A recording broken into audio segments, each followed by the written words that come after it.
The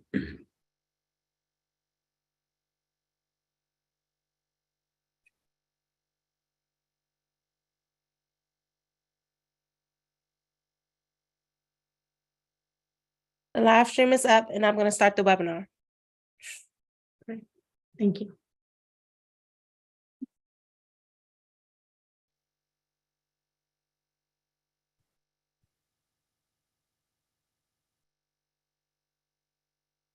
Welcome, everyone. Thank you for joining us for our January 2023 board meeting. I am Leah Cruzy, board chair. Joining me this evening are my fellow board members and esteemed colleagues, Vice Chair Jim Sandman, Shakura Adama Fanian, Secretary Ricardo Ganjam, and Treasurer Chantel Wright. I begin by wishing everybody a happy new year, a happy belated MLK Day, and a happy Lunar New Year. I'd also like to take a moment to talk about a recurrent problem in our city, the safety of our youth. This is not a problem limited to our schools, nor to our city, but we are facing a serious problem of gun violence and other violence such as carjackings, drug overdoses, and more. I wish there were a magic fix, something that we could do to change this terrible dynamic. But I get solace from Mayor Bowser's inaugural remarks. Behind every act of violence in our community, behind all the data that is tracked feverishly, there are real people. Behind every murder statistic, there is a devastated family. Behind every violent robbery or carjacking, there is a ripple of trauma. Every time a child picks up a gun, a group of friends loses its innocence. My promise to you is this, to our kids and to our community, is that we will use every lifeline to save our children. We are in a race to save lives, and it is critical that we not work in silos, and I promise to work with all stakeholders on this stage and in this room to achieve what we need. Thank you, Mayor Bowser, for your leadership. Those are powerful words, and we too at the DC PCSB make that pledge. That in part is why we work with district agencies to make sure our schools have access to mental and behavioral health support. And that's why we work with MPD, the Deputy Mayor's Office, the Department of Health, and so many more to make sure our students feel loved, welcomed, and are ready to learn. I'd also like to take a moment to walk you through what we will be discussing during tonight's meeting. Charter reviews for 4 local educational agencies, LEAs, 2 for 20-year reviews, and 2 up for their 25th year reviews. As DCPCSB staff will explain this evening, the DCPCSB is required by the School Reform Act to conduct an in-depth review of a school's progress toward achieving its goals at least once every 5 years. Those reviews are of the specific measurable goals articulated in a school's charter. The charter being the legal agreement between the school, which is governed by its board, and this board, against which the school will be held accountable. Each school has the autonomy to craft its own goals and must report on its progress toward those goals annually. This is a critical feature of what makes public charter schools unique. It is these goals for student learning and success set by the school that measure how a school's unique program and instructional model will deliver learning outcomes for the students who choose to attend that school. Parents, and if an adult charter setting, the adults themselves, opt into these schools, not based on where they live, but based on a programmatic and instructional model that they feel meets their or their students' learning needs and interests. You may hear that our review also highlights qualitative data beyond these goals so that we can gain a more complete understanding of how well a school is serving its student population. While at times beyond the scope of the school's goals, these data are important for us and for our parents and the public to understand as the school community endeavors to continuously improve and refine its practices as measured and held accountable by the goals in their charter. These discussions at public board meetings present a valuable opportunity to renew commitment to students. We may discuss data that are either worth celebrating or may cause concern, and we may address such concern as part of our review process, even if beyond the specified scope of the school's goals. And so now, with a great meeting ahead of us, I will now turn it over to our Executive Director, Dr. Michelle Walker-Davis. Thank you, Chair Cruzy, for your comments about youth violence and the charter reviews that the board will discuss and vote tonight. I want to recognize our school leaders who are doing very important work every day to keep our students safe as they travel to and from school and while they are inside the building. As I visit schools, school leaders tell me how important it is to take care of the whole child, not just their learning, but more. Indeed, school leaders have concerns and stresses and make hundreds of large and small decisions every day. Our role at DC-PCSB is to amplify those concerns and challenges in meetings with city agencies and city leaders. And I've had the pleasure of attending the meeting with the mayor and our school leaders, as well as multiple other opportunities to bring those issues forward. But we're not the only ones doing this important work. This week, DC Parent Voice, this week is DC's Parent Voice and Choice Week, where parents in the district will meet with elected officials, the deputy mayor for education, and others to ask critical questions and share their stories and perspectives about their children's schools. They too are focusing on mental health and programming when school is not in session. Before I close and speak briefly about our accountability framework, I want to recognize the other spectrum of our work, which you referenced, which is our adult schools. And I want to congratulate all of the students who will graduate and receive their diplomas from Goodwill Excel Public Charter Schools on Friday. And I had the pleasure of visiting one of their sites today. I wish those students the best of luck in their future endeavors. And finally, I turn to the accountability framework, which, as you know, we have been working on for several months. This is an important step in fulfilling DC-PCSB's strategic roadmap, which is to analyze school performance as part of our effort to achieve public charter school education, high quality public charter school education in the city. To date, we have spoken with school leaders, data experts, other analysts, and parents about revising this accountability framework to help us accurately measure public charter school programming and performance. We expect to continue that work, and we will release a draft, which will be open for public comment later this spring.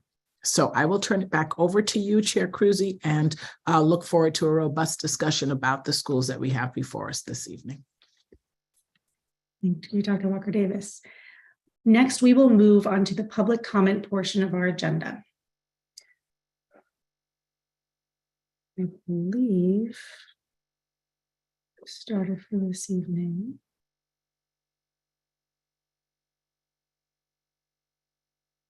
All right, as we move through each agenda item, Aisha and Trisha, our moderators for the evening, will unmute DC-PCSB constituents, staff, or individuals speaking on behalf of a school. The hand-raising feature has been disabled. Individuals who have previously signed up to testify will be called upon. As a reminder, all written public comment is available to the public on our website. If you didn't sign up by sending your name to the public comment mailbox before this meeting, please submit your comments to public.comment@dcpcsb.org or call our public comment line to leave a voicemail testimony at 202-328-2660 and select option 2. We will now hear from the 7 witnesses who signed up to speak this evening, and I'd like to begin by inviting DeAndre Walker to testify and ask that you please try to keep your comments to 2 minutes. Is DeAndre available? I don't see his name. He's available. Oh, okay, good. Yeah, he just got here. Great.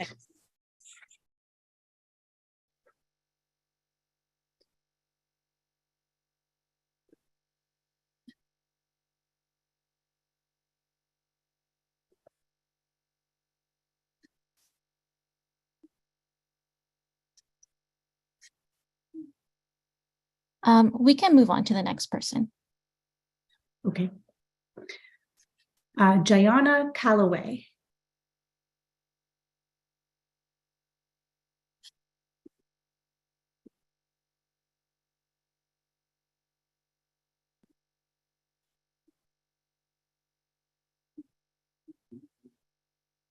Welcome. Good Hey, evening. hi, good evening. Welcome. My name is Jayana Calloway and I represent DC Prep. I have been involved with DC Prep since I was 3 years old. I remember starting there with preschool, and then I moved on to their middle school. And it's always been a close-knit family with DC Prep, with the students and the teachers. And even after graduating DC Prep and moving on to high school, they make sure that you have someone with you to talk to, throughout your whole journey of high school, through our Prep Next program, and they give you a counselor, and you just have someone to talk to about your experience as a high school student, the things that you're going through in life, really. And it's just nice that they don't leave you. And even on into college, even right now, I am a sophomore in college at North Carolina A&T State University. And if I ever need anything, or if I ever need to talk to anyone about anything, there's always a specific person through DC Prep, through the Prep Next program, that I can always reach out to get insight, to get help, to get counseling. And even after my mom passed and me and my siblings felt like we didn't have anyone, the DC Prep community really showed that they cared about us and that they wanted to see not just myself, but us all succeed, because my sister actually works in a DC Prep school today. And I plan to work in a DC Prep school when I finish and get my degree. So I just really appreciate the community that DC Prep has built over these past years, because in the 16 years that I've been with them, they've really impacted me and my family. That's all. Thank you, John. No problem. Have a nice day. And I think I see DeAndre has joined us. Yes. Hi, good evening. Evening, welcome. I apologize. I was trying to find the unmute button on the Zoom here before. We've all been there. Please go ahead. Yeah. So this is my first time joining the meeting, and I wanted to address one of the concerns. I have 3 daughters that attend the public charter school, Capital City public charter school, and I stumbled upon an issue. Probably a concern of mine, a safety concern with the school surveillance system outside. My child was almost swiped by a vehicle, and I contacted the administration to try to identify the driver of the vehicle, to try to get tag, or the make and model of the vehicle and things. And it went through like maybe a 3-week process, and the bottom line was their surveillance was out of date, and they couldn't identify or get a tag number, or or zoom in on the tag or things like that. So that arose a concern of mine that they had 12 cameras out front of the school, and yet none of them can zoom in or capture a license plate number. Then I told them, like, what if my child was struck? You wouldn't have been able to help with the investigation because your surveillance is out of date. So that was a big concern of mine. And also, I do not know how to address this, but I found out that the landscape company that they hired for the school grounds was not registered with DC. And none of their employees went through the process to be to have the privilege to be around children, basically. And that was a concern of mine also, like, who made a hasty decision to hire a company to work around students, and they were not even approved through the state of the district, through DC. And I never brought that up to the school. So this is the first time I'm bringing it out. I'm speaking about it. And I felt like maybe this is something that the school board should hear about, because I'm pretty sure the school is already aware. Thank you, Mr. Walker. Yes, ma'am.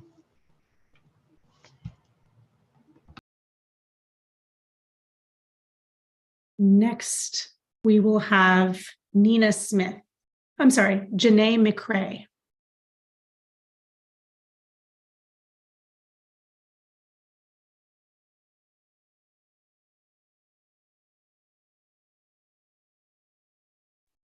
Hi, good evening. Oh, okay. Welcome. Hi, well, thank you. Good evening. My name is Janae McCrae. I'll be speaking on behalf of DC Prep. My journey with DC Prep started back in the fourth grade. I attended DC Prep from fourth to eighth grade and graduated in 2011. After college, I shifted and became a public ally for 2 years, partnering with Prep Next, the alumni program of DC Prep. And now I'm a recruitment associate supporting the recruitment team in attracting and hiring motivated and mission aligned teachers and leaders. And it's honestly been a surreal experience being a student at DC Prep to being a part of the next generation of Preppies teachers and working alongside past teachers and principals. DC Prep has supported me through like very pivotal moments of my academic career and in my life when I wasn't sure what was next. I can tell you that I've stayed involved with DC Prep from fourth to eighth grade, college graduation, through Prep Next for the past 10 plus years. And lastly, they continue to like uplift, inspire, and elevate each of their students, past and present accomplishments. DC Prep isn't just a school, it's a community family network that sticks together with their students over time. Thank you. Thank you, Janae. And I don't know if Mr. Walker is still listening, but do want to make sure that he knows that a member of our staff will be following up.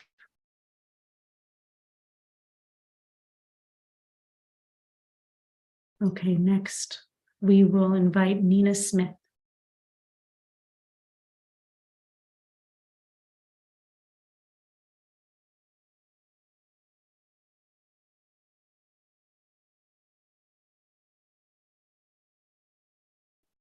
I don't see Nina.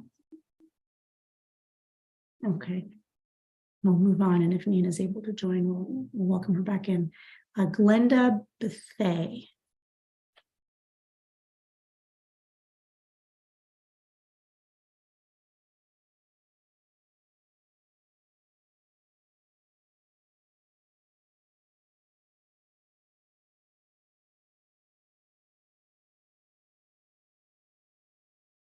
Welcome, Glenda.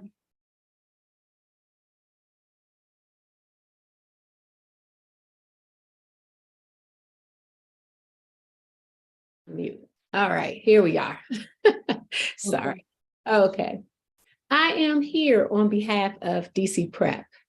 I'm a parent. My daughter was a preppy back in 2007. She started DC Prep in fourth grade. And I am proud to say that, as the previous students stated, they have been with her. We have been family with them ever since. She is a Bachelor of Science degree in accounting, a junior auditor now for a firm. Also started her own business in 2020 during COVID. So a proud parent for her, and could not have done it without the help of DC Prep when they say it takes a village. And as the students have said, they have followed her. They have been with us since she started at fourth grade. I'm very ecstatic about the Prep Next program. It was like once she graduated from eighth grade in 2012, it was they didn't just say goodbye. They were with her from high school. They were with her in college. They are still with her today. Any questions she may have, anything she's needed, all we have to do, reach out, email, text, she's there. I now have 8 grandchildren. 2 of them are well into school, so they can't go to DC Prep, But DC Prep, be prepared where they already are. Grandma is sending each and every one. I have one in pre-K 4 at the Edgewood Elementary School now, and they're on their way right behind. I just registered one for PK 3, and they're following. So as you will see, they will all be there. And I do need to note, none of them belong to my original preppy. She's too busy. So none of them belong to her.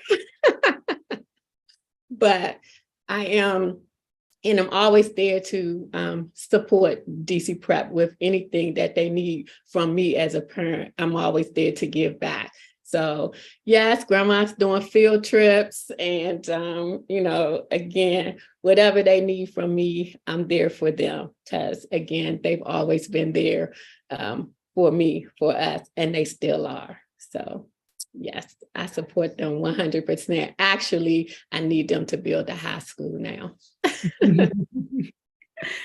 Thank you, Glenda. You're welcome. Welcome next to Cam Ward, who I think I see already on here. Welcome, Cam.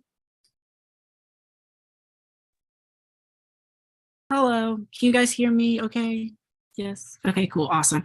Hi, my name is Cam. I'll be speaking on behalf of DC Prep as well. I graduated DC Prep in 2014, and I am now a graduate student at Radford University. DC Prep has stuck with me since 4th grade. Every year they're with me one step of the way. Upon graduating from DC Prep, I moved on to Thurgood Marshall Academy, and DC Prep has always stuck with me from then. I love DC Prep and Prep Next community. Just pretty much what all the other students have said recently before. It gives you more of an opportunity to lets you know that like you're not alone. You still have like some sort of support even when you're not in middle school anymore. Upon going to high school and having those connections, having those counselors by your side, to figure out if the high school that you're at is good for you or not. Even after graduating high school, moving on to college, they're still with you through the Prep Next program. So I consider them as family. They have supported me in times where I have struggled so much because being a college student is hard. But other than that, DC Prep just kind of reminds me of home. And I'm not really home a lot anymore because I'm in college now. So it just reminds me of like, oh, I have somewhere to go to or someone to look for if I'm ever in need of trouble or something like that. And DC Prep is always there. Like they will not leave me alone. So that's good. But other than that, it's been a wonderful ride with them. So thank you. Thank you, Kim. And last we have Anthony Anderson, who I think has also managed to get on the Zoom. Welcome, Anthony. Hello. Good evening. Yes, good evening. I am also an alum of DC Prep, and I'm honored today to be able to speak on their behalf. DC Prep has continually contributed to my overall growth and development. Their curriculum during my time as a student was focused on preparing individuals for post-secondary education. Their facilities provided diverse programs for us, the students, to interact with and build our character and assess our individual interests. I remember specifically the African drumming program to be my first encounter with formal instruction in music, but their help extends far beyond the classroom. I started college at the university, at the Virginia Commonwealth University in the fall of 2016. And everything was going smoothly for me until I had a outstanding bill after my first semester, upwards of $10,000. And when I came to the decision to drop out to save enough money, it was DC Prep that was there for me to make sure that I continued my education uninterrupted by helping me transition to Montgomery Community College in Silver Spring. Continuing to believe in me, they provided time and space for me to fill out applications to other colleges and support my decision to take time off from school to prepare a recital to make the money that was needed, which actually was featured in the Washington Post, where I made upwards of $40,000 to pay off this debt. And in 2018, I started at Oberlin Conservatory of Music on a full ride scholarship, and they still reached out their hand to offer aid by way of textbooks or materials that I might need. Now I hold a bachelor's degree in voice performance, and DC Prep was with me every step of the way. I feel that it is my duty to meet their expectations by getting my master's degree and doing my best to give back to the world with art and music. Currently, I attend the University of Maryland and will graduate the spring of 2024. Anthony, I think my colleagues would join me in congratulating you and thanking you for sharing this story together with us. Thank you. Look forward to seeing you on stage soon. Thank you. And your fellow classmates and alums for sharing their stories. Thank you. Well, this concludes the public portion of our meeting. Next, we will begin the public meeting, beginning with a vote to approve this evening's agenda. May I have a motion to approve the public meeting agenda? I move to approve the January 23rd, 2023 board meeting agenda. Thank you. Second. Thank you. We'll take a roll call vote. Jim Sandman, Aye. Chantal Wright, Aye. Shakura Adama Fadian, Aye. Ricardo Ganjam, Aye. Nick Rodriguez is absent this evening. I am also an aye. The ayes have it. So next on our agenda, we have 4 charter reviews. Tonight, we will vote on the charter reviews of DC Prep Public Charter School for their 20-year charter review, Eagle Academy Public Charter School for their 25th year charter review, Latin American Montessori Bilingual Public Charter School for its 25th year review, and the Seed Public Charter School of Washington, D.C. for its 25th charter review.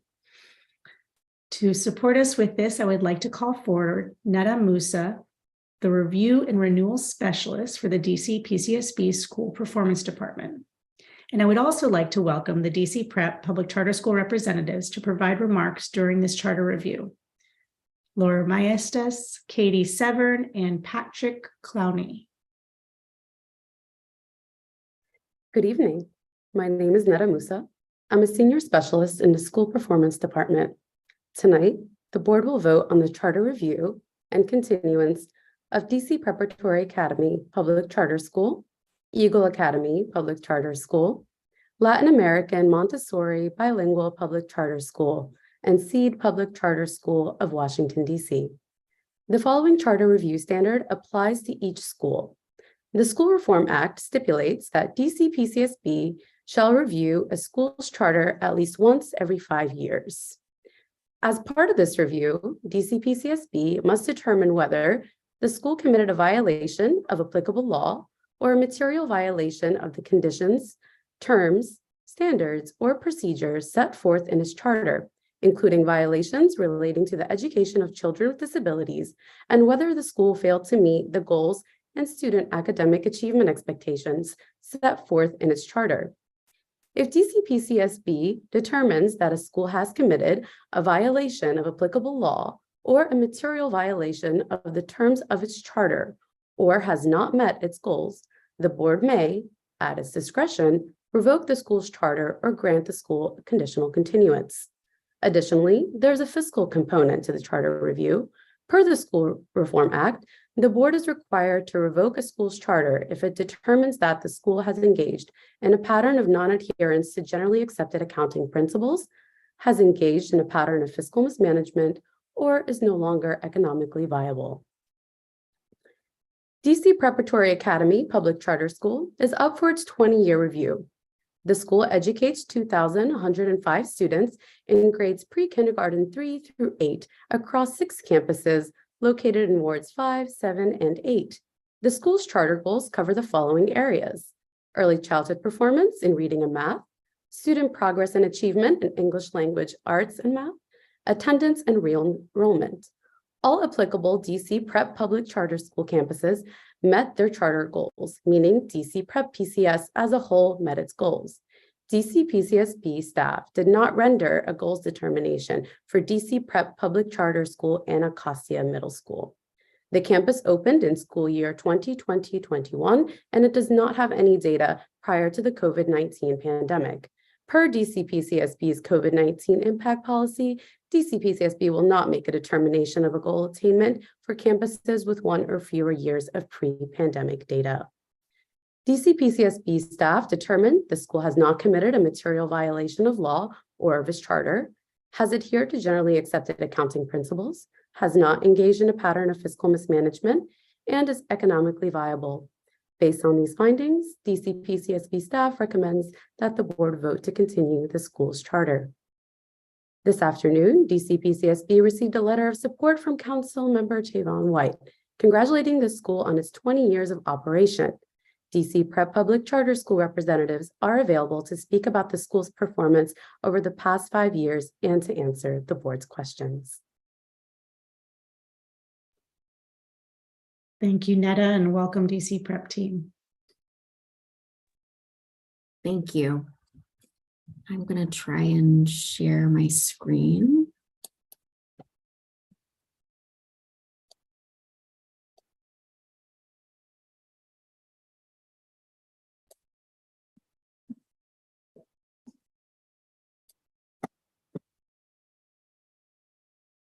Did I do it? You did it. Okay, great. Good evening, Chairperson Cruzy and members of the PCSB board. I'm Laura Maestas, and I have the honor of being DC Prep's CEO. And I'm joined by Dr. Clowney, DC Prep's chairman of the board, and Mrs. Severn, who is DC Prep's CAO and president. We're glad to be with you here tonight in the context of our 20-year charter renewal. And we're grateful for the opportunity to give you a little bit of context on the work that we've been doing over the last 5 years.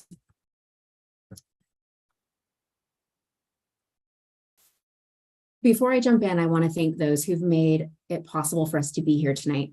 We're deeply grateful to the many families, staff members, and board members who have been and are currently part of our community. To our colleagues at PCSB, OSSI, and the DME's office, who have worked hard to create the conditions for school networks like ours to thrive, and to the elected officials who've helped us to advocate for our students, and the funders who've helped to make it possible to have the resources that we need to do our work really well. Finally, we are grateful to our students because they're the reason that we do this work. DC Prep was founded here in Washington, DC with the mission of closing the educational divide by increasing the number of students from underserved communities with the academic preparation and personal character to succeed in competitive high schools and colleges. 20 years later, our 6 schools now serve over 2,100 pre-K 3 through 8th grade students in wards 5, 7, and 8. And across our network, 64% of our students meet the definition for at-risk, and 12% have disabilities. After our students graduate from 8th grade, they go on to great high schools across the DMV. But as you heard from a number of our alumni, we continue to support them through our Prep Next program, which provides our alumni with 10 years of high school and college counseling. Our model is working. To date, 100% of our preppies have been accepted to high school, so college prep high schools. Over 95% have earned their high school diplomas compared to 75% of public school students citywide. And our students are graduating college at more than 3 times the rate of their peers nationally. And while high school and college graduation rates are some of the most important indicators of how well we are doing our work, we also want to share a few special recognitions that we've received since our last charter review 5 years ago, because we believe that these are important indicators that our schools are on the right track. In 2022, Benning Elementary Campus was named a National Blue Ribbon School by the Federal Department of Education.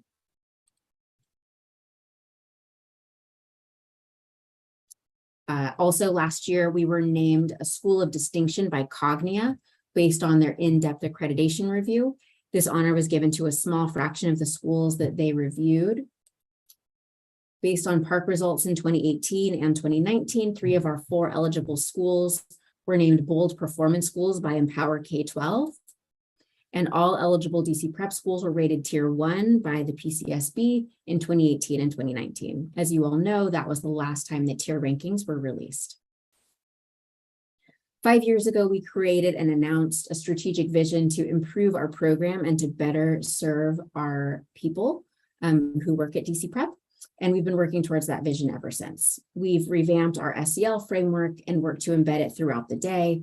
We focused on creating an AP role that would specifically focus on SEL. We've worked to strengthen our instructional practices, particularly in math and ELA, and we have expanded our SPED continuum. We have also acted on staff feedback about what they most need: higher salaries, more time, and stronger coaching. And while we're proud of so much of what our community has accomplished over the last 5 years, as we all know, the last 5 years have not been a good news story. The pandemic has dealt a significant blow to students. And while we're still outperforming DCPS and many of our peer networks, especially in how we serve our at-risk students, there is a lot that we need to do to make up lost ground. Like colleagues across DC, we spent a lot of time last year navigating all that comes with running schools during the pandemic, navigating health protocols, figuring out classroom coverage, supporting staff and students' mental health challenges, and readjusting to being together in the school building every day. That took a lot of time and focus. We have also been very focused on growing students academically. Last year, we adjusted our instructional blocks in order to be able to run small groups throughout the day, and we are continuing to do that this year using just-in-time assessment data to respond to student learning in a very targeted way.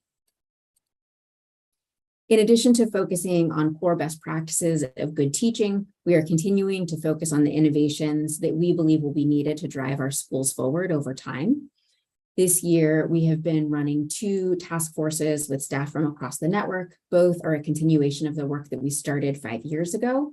The first is specifically focused on our program. We are working to lay the foundation for project-based assessment, which we believe to be a key way in which we can better support student learning. The task force has needed to wrestle with how to sequence this work, given the academic recovery needs that we also face with our students. Our second task force is looking at how we can keep great teachers. The task force is recommending that we invest in career pathways, professional development, and strategies to support teachers with their workloads. We are excited about the ways that we can move forward with these recommendations in the next year. Thank you for the opportunity to present to you this evening, and we'd be very glad to answer any questions that you may have.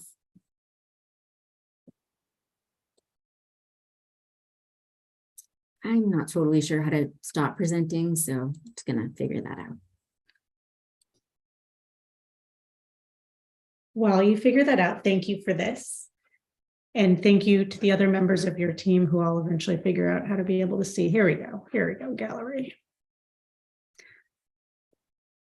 Let me open up the floor to fellow board members who may have some questions, and I may follow up with some of my own. Good evening, DC Prep team. It is good to see your faces, Laura and Katie. It's good to see you here. Congratulations on getting to this milestone. So Laura, you shared a lot with us about the last 5 years and the successes that you've had. Talk to us specifically about what you're most proud of, and then also tell us some of the weaknesses that you're working to address and kind of the plan for that moving forward. It's good to see you too.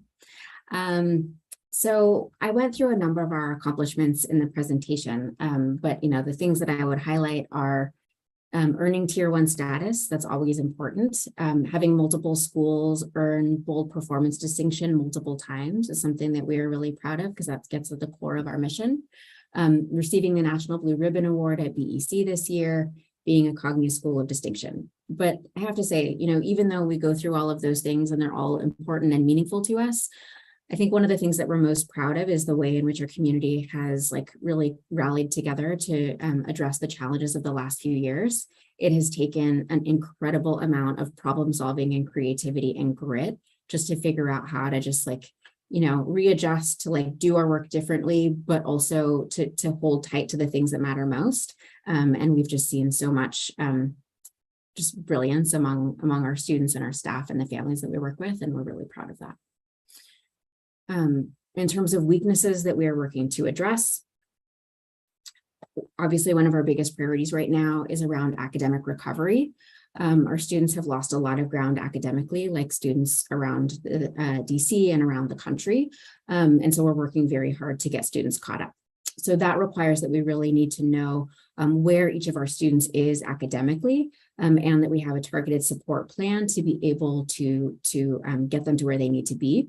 It also requires that we have very strong classroom communities where students feel a sense of belonging.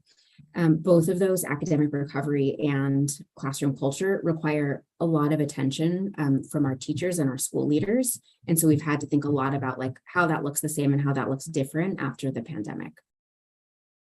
As we've been working on academic recovery, we've been thinking a lot about how to ensure that all of our students benefit from these efforts. So for our students with disabilities, we use an inclusion model with push and support. We have individual and small group pullout as needed, with a goal of serving students in the least restrictive environment. Special ed students are fully integrated into all of our grade level classes, and we make sure that they're able to access grade level content and class discussions. Over the last 5 years, we have added some specialized SPED roles in order to like better serve our special education students. And we have begun to train all of our staff on universal design for learning, which we believe will ultimately benefit all of our students. Second big priority is around ensuring that we're meeting the needs of our, sorry for the background noise, of our school staff.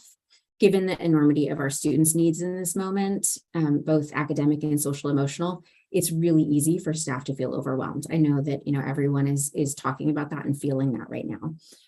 Teachers do this work because they care so deeply about kids. And so it can feel really hard when they're working very hard to serve the needs of students, and students are still behind where we all believe our students need to be and deserve to be. And so we're really focused on how we best support our teachers, providing stronger coaching and professional development to increase the teacher's ability to impact student learning, and also just providing additional resources to make that planning work a little bit easier. We've also added full-time internal subs to each of our campus teams to make sure that teachers are still able to take planned leave, and also to limit the frequency with which we need to ask them to cover for one another. And then finally, when people are out of the building, because that inevitably just needs to happen, it also helps to ensure that all of the teachers who are in classrooms really know that student community and are able to deliver on like the same shared vision for what we want our classrooms to be. Thank you.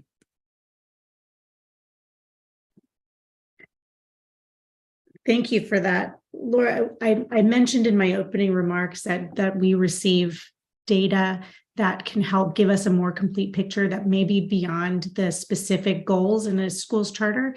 And one exercise this agency does that I find to be really useful and insightful are these QSRs, qualitative site reviews.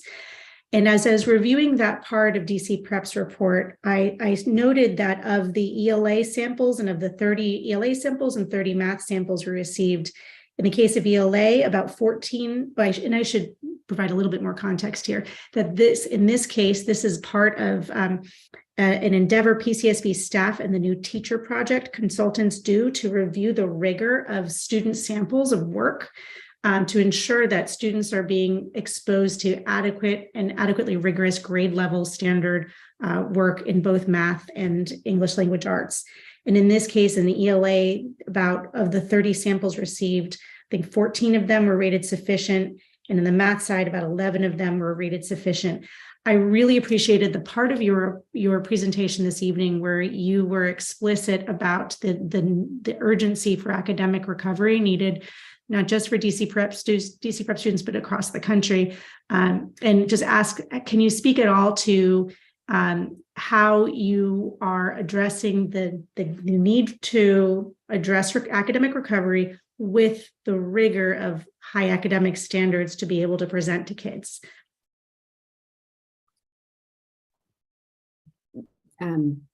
Yes, so you're talking about like how we make sure that we're getting students caught up and how we're making sure that we're kind of both not just getting them making progress, but also getting them back to where the bar actually needs to be. Yeah. Yeah. So this was actually, this is an ongoing area of focus. One of the things that we did recently at our first, so every, at the end of each quarter, we have a day-to-day, and at those day-to-days, we do like a very in-depth analysis of where our students are progressing and what we need to do differently over the next quarter in order to make sure that we're meeting their needs. And one of the big exercises that we did at that time was really trying to step back and think about, sorry? I think there's just tech issue.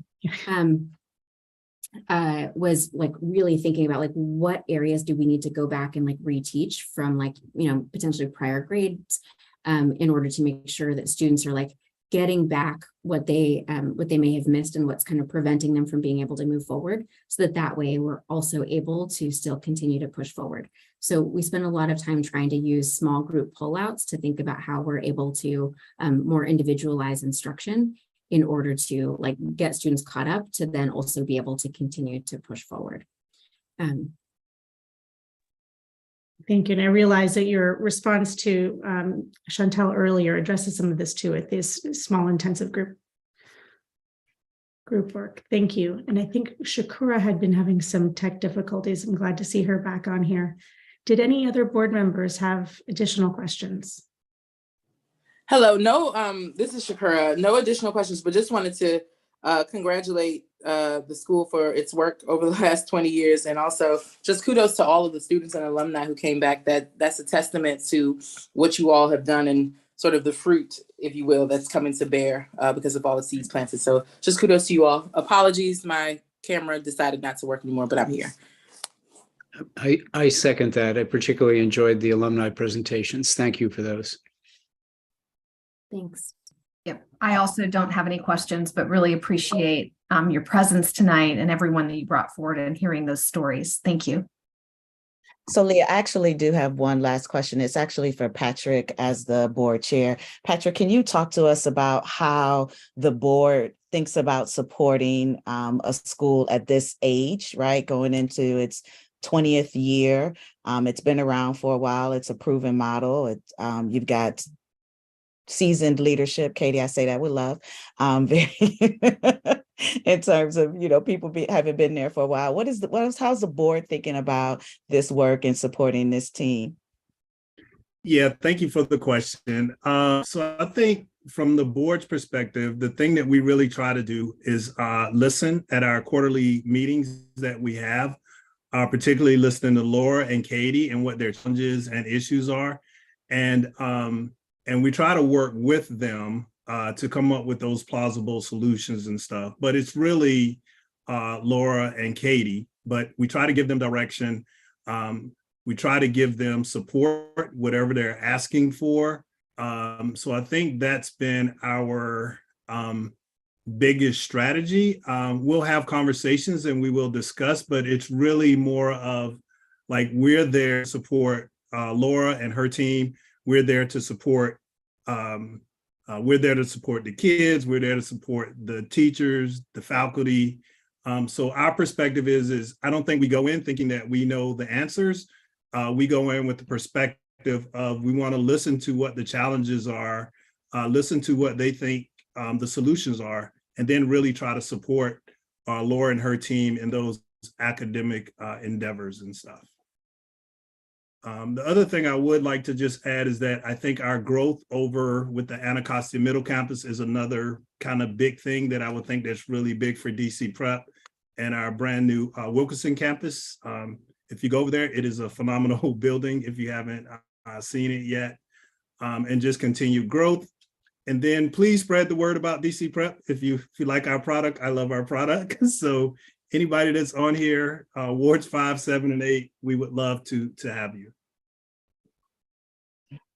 Thank you, Patrick. Thank you for your board leadership, Patrick. Oh, no worries. Thank you. I'm glad. I mean, I care about the kids. I have 2 kids that are in DC Prep and have been there for 8 years. So I'm a believer as a parent and as the board chair.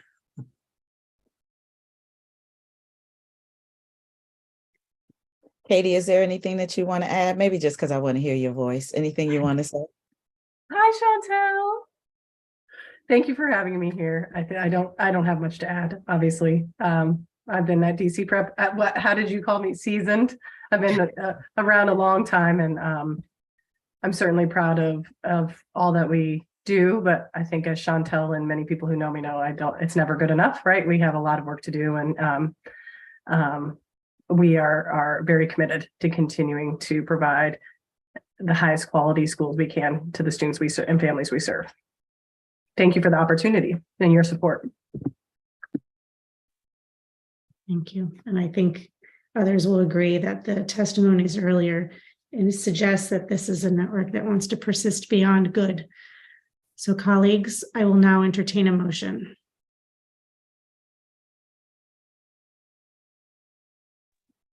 I move to continue the charter of DC Prep Public Charter School. Second. Thank you. Shakura Adama Fedian. Aye. Ricardo Ganjam. Aye. Chantel Wright.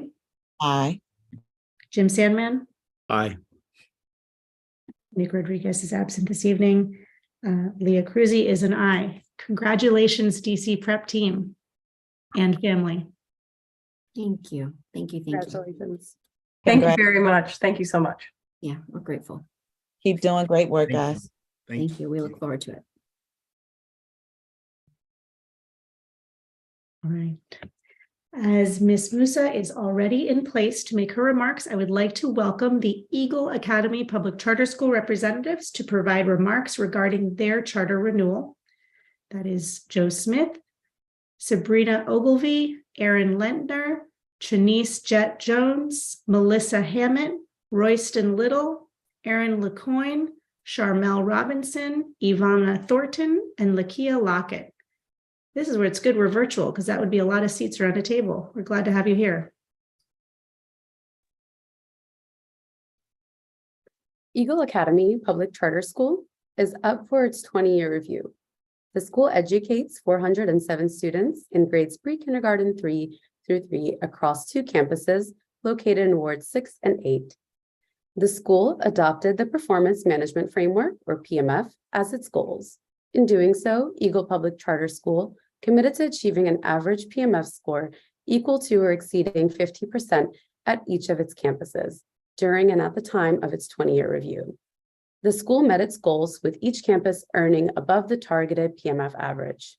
DC PCSB staff determined the school has not committed a material violation of law or of its charter, has adhered to generally accepted accounting principles, has not engaged in a pattern of fiscal mismanagement, and is economically viable. Based on these findings, DC PCSB staff recommends that the board vote to continue the school's charter. Eagle Academy Public Charter School representatives are available to speak about the school's performance over the past 5 years and to answer the board's questions.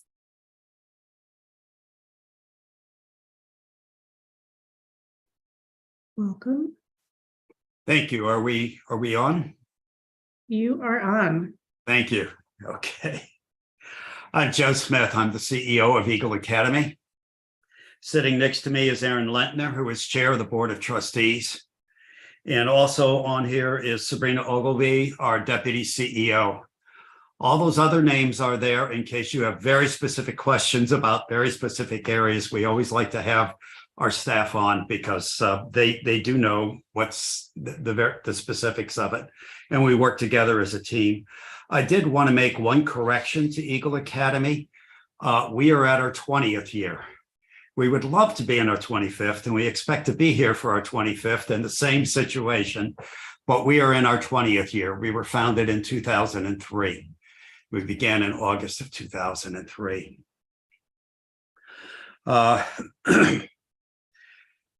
DC Public Charter School Board's 20th year review of Eagle Academy Public Charter School found Eagle to be in compliance. We appreciate your willingness to work with us through all the problems of COVID. And some of you on the board actually came out to our school and helped us through some of those issues. And we appreciate that very much. Our team celebrates the passing of the evaluation by the staff of the DC Public Charter School Board and look forward to maintaining our Tier 1 status at both campuses. This past year, Eagle has seen a very positive growth in key areas, from student attendance to teacher instructional performance, as well as student learning, as evidenced by standardized tests. Eagle and its staff will continue this improvement. Eagle's financial performance is strong. Eagle now has a growing investment portfolio. We expect to have $2 million invested for Eagle by the end of next year. And we expect to continue that.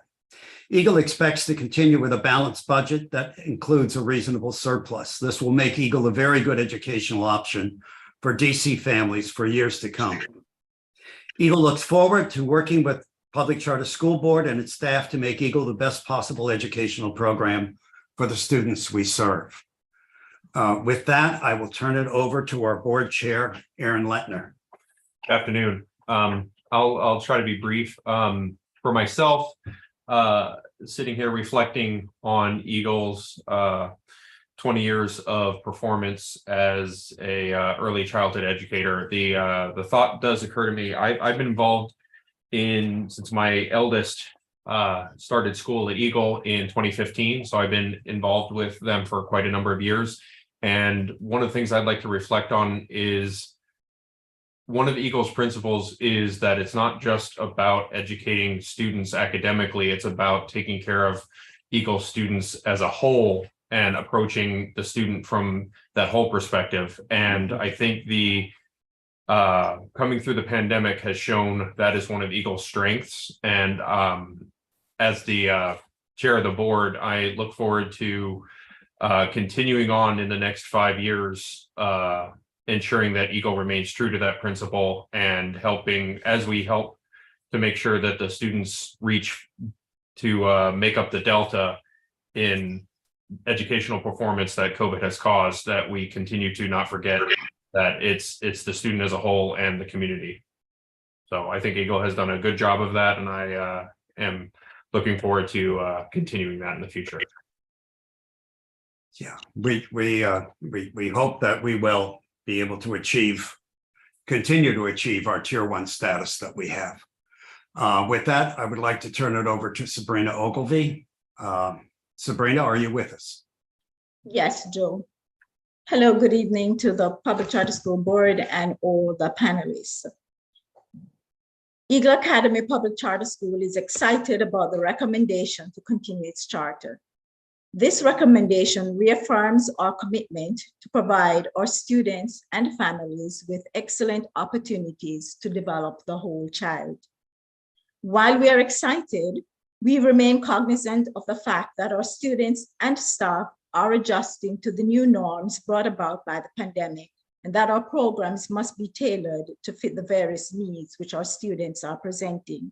As one of our primary goals is to continue building a bridge between home and school to ensure academic success for all students.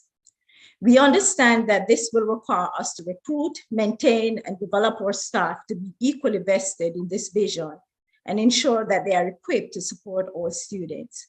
With this approach, our instructional team continues to identify best practices to offer differentiation and personalization of instruction so that each student is being met at the point where they need us most.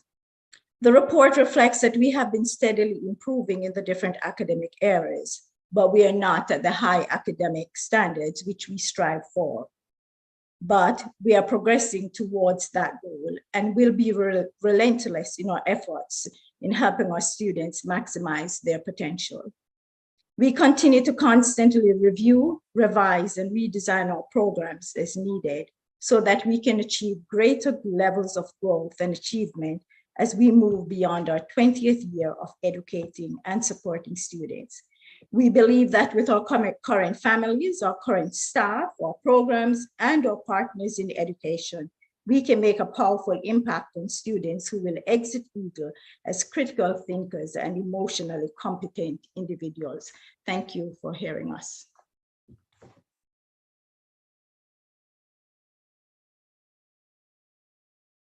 Thank you, Ms. Ogilvy, Joe, and Mr. Lentner.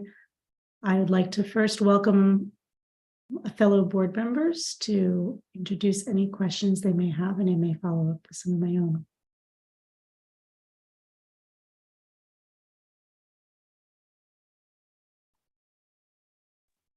So good evening, Eagle team. Congratulations on getting to 20 years. Joe, it's good to see all of your faces and have you here today.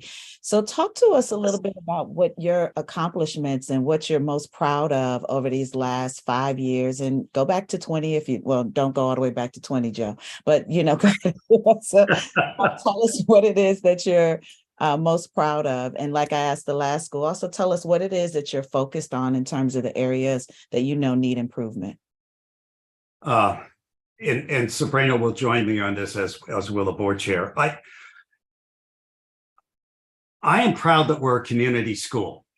I think it's important for schools to provide academic support so that kids learn very effectively. But I also think schools, particularly in urban areas, need to provide a place where parents can come together, even people in the community who are not parents, where they can have a place that they can be to help the community grow. If our community improves, our kids will improve. We know that. So that's one of the things that we do as a school. We make sure that we are open. We had a lot of community programs before COVID, and a lot of those obviously disappeared because you couldn't get together and meet in person, but we are rebuilding that. This March, the ANC has requested they be able to meet in our building again. I don't know anybody on that local ANC. I used to know everybody, but COVID has changed that, but I will get to know them and they're going to meet in our building. I think that's important.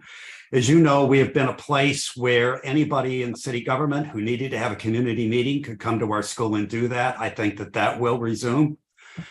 We have also had some parent groups ask us if they could use our school, and we said yes to that. Some of them are in our school and some of them are affiliated with other groups out. So we're going to try to work that out for everybody. So we're proud of that.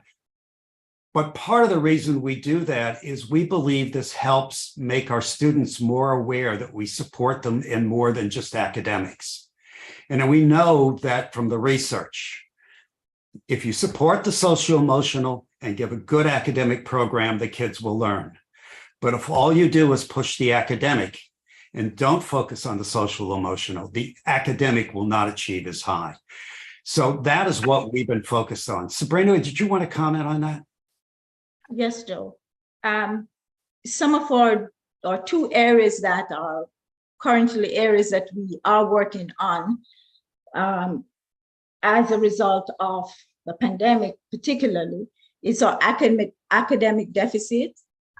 We are all aware that our students are struggling to make up the gap caused by learning at home for a prolonged period. In addition to that, students are presenting more emotional instability.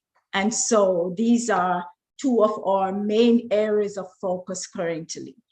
Mm-hmm. In regards to academic, we have our MTSS coordinator going above and beyond her job description, because now she works with our teachers to not just review lesson planning, review data, but also taking teachers through different levels of equipping them with the strategies for tier 1 instruction, working with interventionists on tier 3 instruction. So she's working with all our instructors so that they are being provided with additional strategies they can, implement in their classroom so that students are getting the best of what we can offer.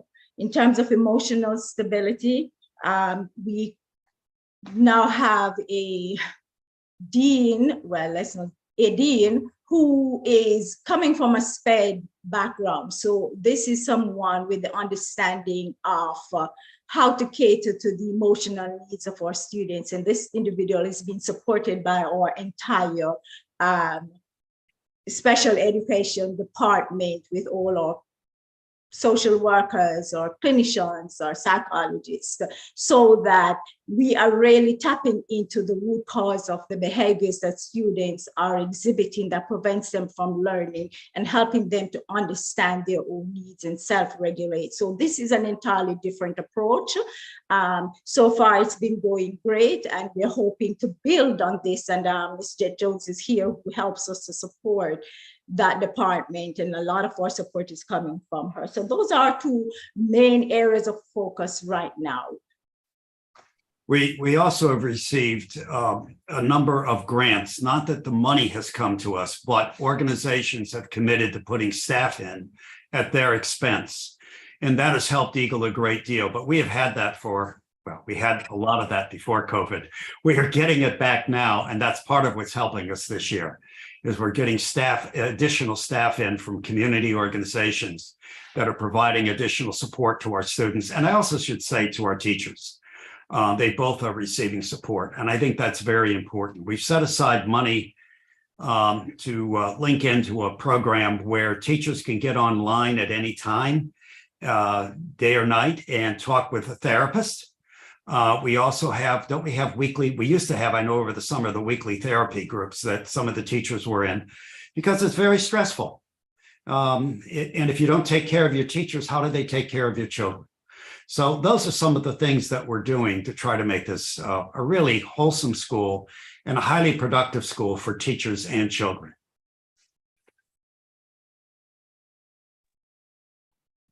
Thank you for sharing some of those interventions, and really appreciate your focus on community and well-being in particular. I know earlier, or I guess last year in 2022, we heard from you about your desire to expand into grades 4 and 5. And unfortunately, at that time, we were not taking any of those requests and weren't able to approve it. And I understand that you've reached out again about applying for expansion. So I just wanted to ask a little bit about, your thoughts around expansion, what's driving that, and any, preliminary plans that you might have around that, the timing. I can answer that one. Okay. So chair of our board, yes. Awesome. From the board's perspective, we're always challenging Joe with respect to meeting Eagle's commitment to the community, as you heard from Ms. Ogilvy and Joe himself. And one of the areas as a parent and a parent member on the board is the difficult transition that Eagle has only going to 3rd grade before getting to middle school, and the parents trying to re-enter the lottery system who might not want to go to the school that's nearest to them, but want that same sort of charter school environment for their student for 4th and 5th grade. We've talked for a number of years about getting partnerships from other local schools and trying to funnel into one of those. But at the end of the day, I think the best strategy, and we've worked that out with Ms. Ogilvy and Joe, is that increasing the grades offered without increasing Eagle's total enrollment, just spreading that out. So just keeping the 3rd graders for 4th grade and then keeping them for 5th grade is the best way to serve the families and the community that Eagle has in the best way that Eagle Academy can. And I would say that our staff has listened to our board and looked at what was happening to our students. We have a strong alumni program, and our alumni would tell us they wish they had stayed here for 4th and 5th grade. It would have been much easier on them going through their own cycle. Instead of ending up with 4 or 5 schools, they end up with 3 really solid schools, which is fairly normal. I mean, in any school system. So we're listening to our parents and our board. Wonderful. That and appreciate that for sure. Having been through that process myself with my kids 3 different times at that transition period is very difficult. Hard. So Yep. I wanted to ask very specifically, when do you plan to apply for this? And when are you hoping to start enrolling 4th graders and 5th graders? Before June this time. Okay. Well, in fact, I just sent a memo out today. The application should be there no later than mid-April, unless there's some problem. we're going through the things, your new standards that you've set up. We're going through that. And of course, we just got those. But my target is to get that into you in mid-April, so you have plenty of time to look at it and consider it. I know June 1st is, but if we can get it in 6 weeks ahead of time, that's better. And I have a team that can do that. We're excited about doing it. And of course, we're not trying to grow 2 grades all at once. We're doing the normal thing. We grow to 4th grade and then 5th grade. If there was any way we could grow next year, we'd get it into you tomorrow because we have it done. We just have to adjust it to the new formula and we would have it in immediately. So if there was any way we could do that, we would, but we have to follow the rules. You're making us. We're following the rules and we're going to go through and we'll apply. And then not next year, but hopefully you will let us open a 4th grade the year after, followed by a 5th grade. And I think that'll be terrific for our students. The other thing I think that's true that I've become convinced of is our students will do better academically if we do that. I know just the developmental part of it is much better for them, but I also think the academic portion of it actually is affected by it as well. And I think for them to have that steady school and steady group of people they know, I think provides them to be able to grow better than having to break off at the end of 3rd grade. Thank you. Oh, sorry. No, Craig, go ahead. Yep. So Eagle team, congratulations again. Just have 2 questions actually. The first question is for Mr. Little. Would love to just hear a little bit about what your experiences have been as a principal and sort of what you see as your focus area in the coming years. And then the second question is to anyone else. When we are back together again in 5 years, what do you hope to be true about what Eagle's doing? What would you celebrate? Yes, and I probably know part of the answer, that 4th and 5th grade. So skip that. We know that. But what are you looking to celebrate in the next 5 years? So, okay. Well, good evening. Thank you for having us. It's exciting. One thing about Eagle that's different from the rest of the schools is because that we finish at 3rd grade. One of the biggest joys is hearing former students, this past year telling me that they're going to University of North Carolina, Chapel Hill, they're going to University of Georgia, they're entering the Naval Academy. Those are highlights that, other schools that end 8th grade or high school would have, but having our students who left us at 3rd grade come back and let us know how they're doing, part of our alumni program, that's very, very important and exciting to hear the news that they did have their foundation started with Eagle Academy, and to imagine what we could do once we have our students going all the way to 5th grade. Also, just like Ms. Ogilvy mentioned and others in the past, we are, reviewing, revising what we did from the previous year to improve the quality of instructions this year to make our students more ready to meet all the academic needs. And then so to your other question, when we're here in 5 years, what would me as the board anyway, would like to reflect on in 5 years' time.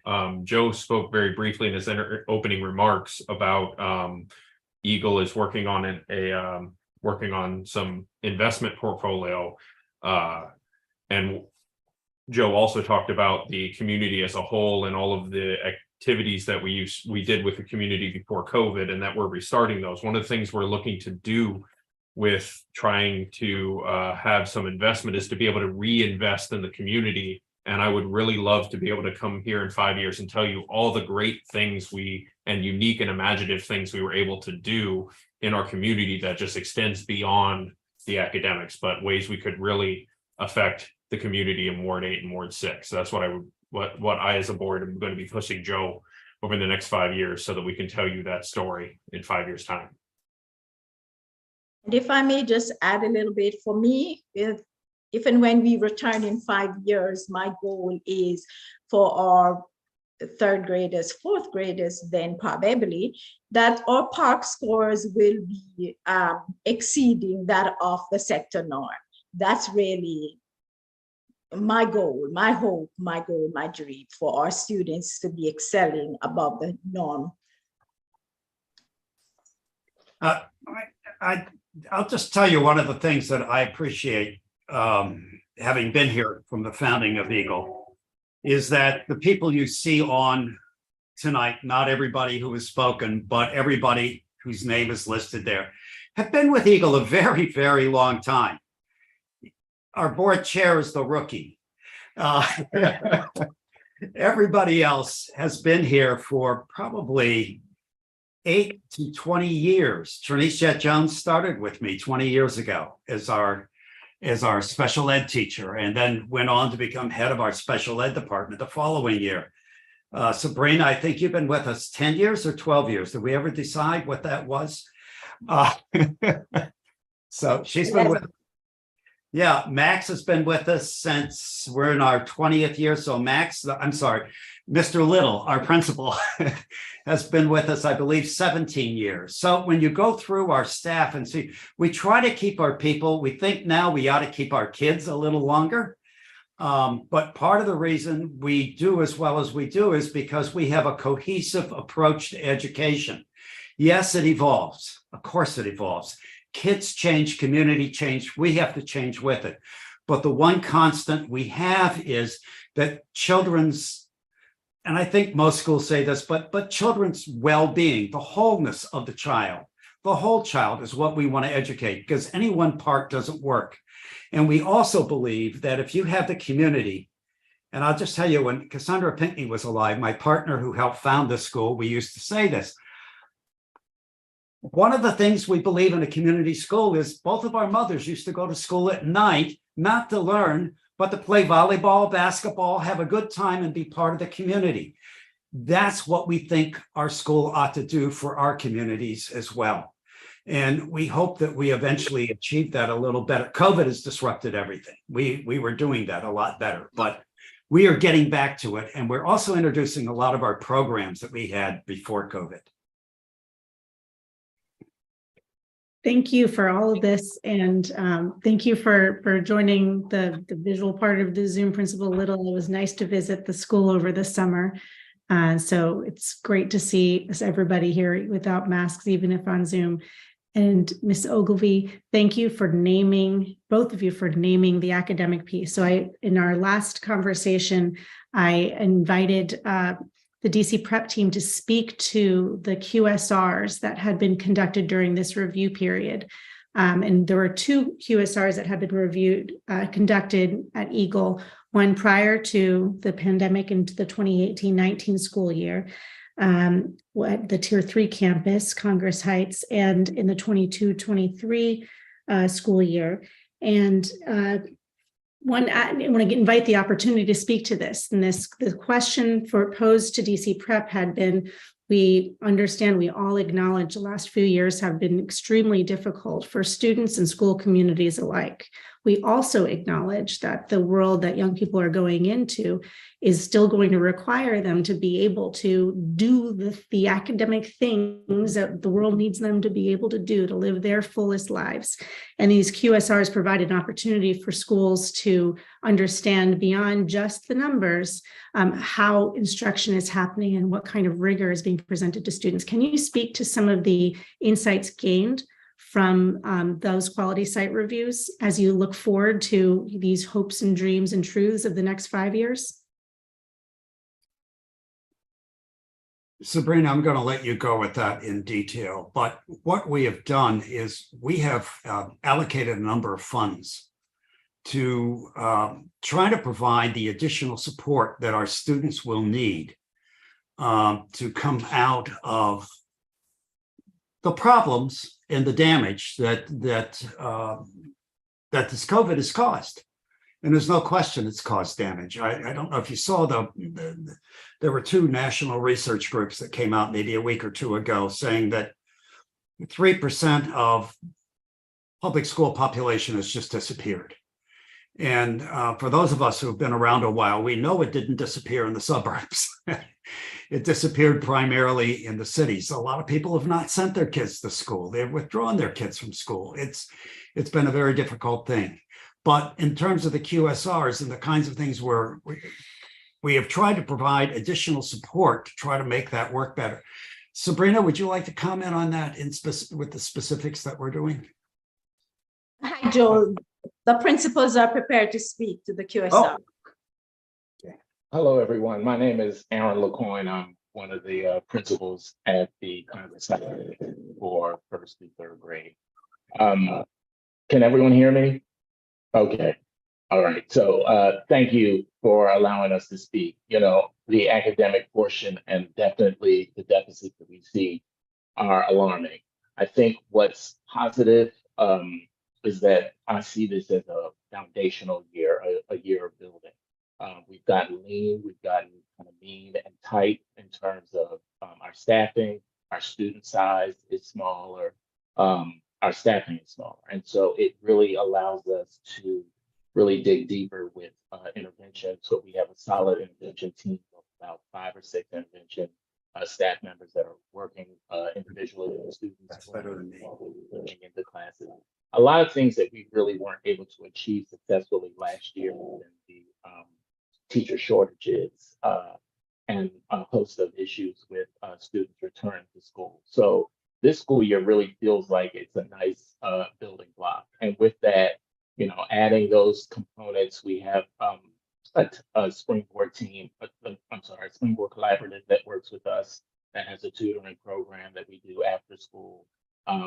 Like I said, with our intervention team that we have, and we have a separate intervention team that also works with the kindergarten and first grade. We've been able to really utilize our instructional coaches this year, both helping those teachers develop those plans and really digging deep. As Ms. Ogilvie said, or as we spoke before about the MTS coordinator and doing deeper data dives that occur every 3 weeks. So we're looking at data, talking to the intervention team, even able to build an enrichment team for those students that are above grade level. So being able to really push the bar for those students. So a lot of those programs and things we're able to do right now, really tighten up those systems because we're lean and really sharpen them for moving forward.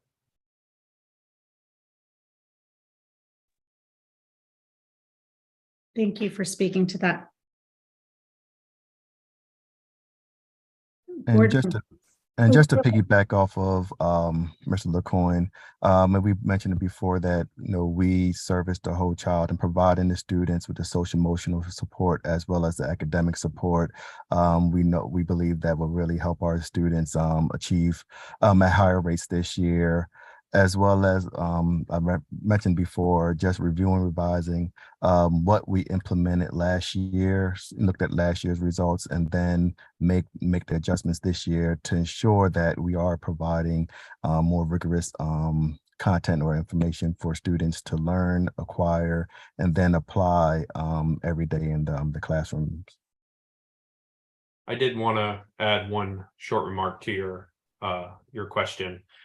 And this gets to, as you said, the COVID was problematic, but the world keeps moving. The world will expect a certain level of capability from our students when they grow up. And that extends beyond just the academic, but also the emotional health. And speaking as a parent, and particularly a parent with some special needs, my child comes home every day after school and talks about how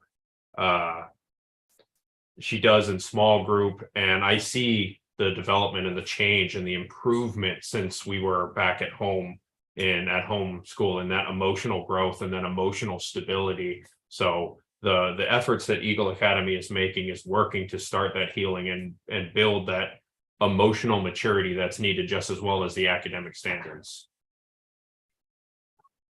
Hi, and this is Trinice Jet Jones. I just wanted to add that we now have all of our special ed teachers trained with the Linda Moon Bell curriculum, as well as both campuses now have a literacy and math lab that serves special need kids and kids that are at risk.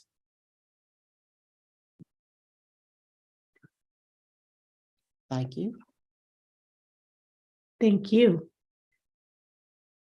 All right, board members, are there any other questions? If not, I will entertain a motion. I move to continue the charter of Eagle Academy Public Charter School. I second. Okay, thank you. We'll do a roll call vote. Shakura Adamathanian, Aye. Ricardo Ganjam, Aye. Chantel Wright, Aye. Jim Sandman, Aye. Nick Rodriguez is absent this evening, and Leah Cruzy is an aye. Congratulations, Eagle Academy team and family. Congratulations, Eagle. Congratulations. Thank you very much. We appreciate it. We Thank look you. forward to working with you Thank and you. the team. Thank you. Next on the docket for charter review is Latin American Montessori Bilingual Public Charter School. And if I misspoke earlier, it's for the 20-year charter review. Welcome back, Netta. Thank you, Leah. Latin American Montessori Bilingual Public Charter School, or LAM, is up for its 20-year review. The school educates 552 students in grades pre-kindergarten 3 through 5 across 2 facilities located in wards 4 and 7. The school adopted the PMF as its goals. In doing so, LAM Public Charter School committed to achieving an average PMF score equal to or exceeding 50% at its 20-year review. The school met its goals, earning an average PMF score of 82.5. DC PCSB staff determined the school has not committed a material violation of law or of its charter, has adhered to generally accepted accounting principles, has not engaged in a pattern of fiscal mismanagement, and is economically viable. Based on these findings, DC PCSB staff recommends that the board vote to continue the school's charter. LAM Public Charter School representatives are available to speak about the school's performance over the past 5 years and to answer the board's questions. Okay, let's welcome the Latin American Montessori Bilingual Public Charter School representatives. And this is, I think we have Greg Woodward and Brad Kerr here to join us. Hi. Welcome. So, buenas noches, and thank you all for the opportunity to share a little bit about LAM and how we have grown and developed over the last 5 years. My name is Greg Woodward, and I'm the principal at LAM. And I'm joined here today by Brad Kerr, LAM board member, Kara Sharp, our executive director, and Alan Golding, our board chair, and the rest of the board send their greetings and apologies. We had a LAM board meeting scheduled for the same time as our PCSB meeting tonight, and we weren't able to reschedule. Well, first of all, we would like to thank the PCSB for the review report and all the work that went into it. From the inside, we certainly feel that things have been going quite well and we're headed in a great direction, but it is validating to see that from an external perspective as well. Of course, we imagine that other schools like LAM receiving a charter review or renewal this year feel the same we do, that the last 5 years have felt like many more. The pandemic, of course, has had a major impact on the social, emotional, and academic progress of kids. It's had an impact on staff, on families. Our focus has been on righting our ship, on leveraging our bilingual Montessori model to ensure that all children at LAM thrive here, middle school, high school, and beyond. LAM has certainly had its challenges in the past and over the past 5 years. But since our last review, we have stabilized, set a vision for the future, and really made a lot of progress. We've acquired and renovated our new building and moved from 3 facilities into 1. This entailed a really complex financing plan, accelerated construction plan, compliance with a long list of items from the BZA to satisfy the concerns of the neighborhood. We're actually completing the BZA process this year and moving our last few classrooms from our Perry Street Prep campus to our newly renovated building on 14th Street. We've also stabilized LAM's leadership. Kara Sharp, our executive director, began in February 2019, along with Maria Jose Carrasco, our chief operating officer. Brian Nielsen, our CFO, began in May of that year, allowing Brad Kerr, who was running the finance office as a consultant, thank you, Brad, at the time to focus on the acquisition and financing of the new building. I myself joined in May of 2021, rounding out the executive team as we dove headfirst into the first year of in-person learning during COVID, during last year. Of course, LAM has had some particularly strong challenges over the past few years, not limited to the pandemic, but we've had many resources, starting with our outstanding teachers and staff, our passionate families and students, and our collaboration with other charter, district, Montessori, and bilingual schools to do better. Our families are incredibly supportive, especially since they can now come inside our beautiful building. We are thoroughly enjoying bringing back our beloved community events and reconnecting with each other. Back at our 15-year renewal, comments were made by the PCSB board members reflecting concern over complaints that had come to them from parents with real concerns about leadership and management, particularly in the wake of the crises that the school had gone through just before that. We are really proud of the fact that for the last several years, we've really worked to earn families' trust. One metric of that is that we haven't had parent complaints that have been reported to the PCSB over the past 5 years. It just one metric, but it tells a story. Going to focus in on a couple of just really important highlights that we are proud to have accomplished in the last few years, starting with the fact that at the bottom line is that we've improved our overall program for all kids on both an academic and social emotional level. You can certainly see this in our positive results on the PARCC exam, both before and after the pandemic. In the PARCC of 2022, we've made significant progress, not just towards recovering from the pandemic, but towards our goal of accelerating the effectiveness of our program. We're still striving to ensure that we are attaining the results that we need for all kids, but we're proud of the progress that we've made. We've stabilized our staff and our leadership after, of course, some tough years going back a few years. We've centered our school's work on supporting families classified as Title I, including prioritizing tutoring, aftercare, and outreach for Title I families. In the first summer of the pandemic, we supported many of our Title I families with a weekly stipend from funds raised by our wonderful PTO. We've expanded our special education program, focusing in on inclusion and ensuring that every child is truly able to grapple with our wonderful Montessori bilingual program. We've developed a deep international teacher pipeline and have attained a high teacher retention rate since the pandemic. We've built a committed, high-powered board eager to set a strategic direction grounded in equity and impactful Montessori bilingual education. We've been pursuing a 3-year DEI plan. I've been working with Kindred and a wonderful organization called Simply Lead for both staff training, and we've conducted Simply Lead has conducted an equity audit of our school, whose findings we've already been putting into place. We redeveloped a stately old building into a beautiful Montessori learning environment.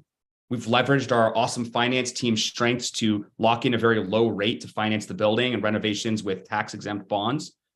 We joined the My School DC lottery. Used to be way back when, not part of it, but that was a significant effort. But before my time here, I'm very grateful for that. And have had the most applications of, we're honored to have had the most applications of any school in DC for a few years running now.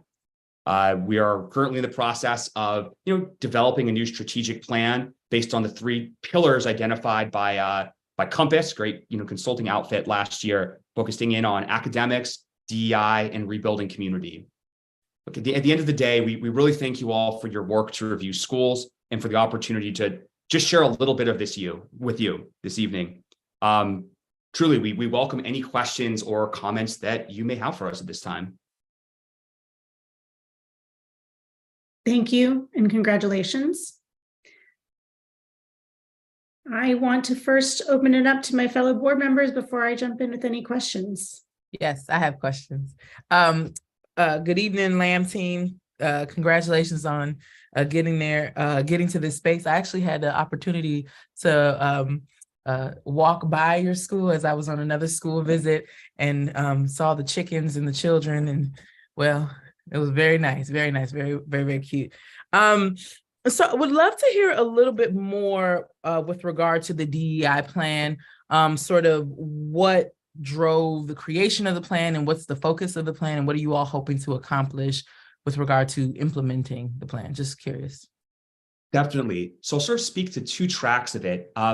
One of which is why we're very excited to work with Kindred, is we really want to make sure that our school is serving all kids in the building, kids across the city. And we found that Kindred had an amazing approach towards building sort of teams within LAM families, within LAM staff, to help determine the plan itself. So we were really compelled. We're in year 2 of our partnership with Kindred. Last year, Kindred was really able to create working groups of families, of staff, of leadership in order to create a collaborative process. We're currently in phase 2 of our partnership with Kindred, where we're now working to identify specific projects that came from year 1.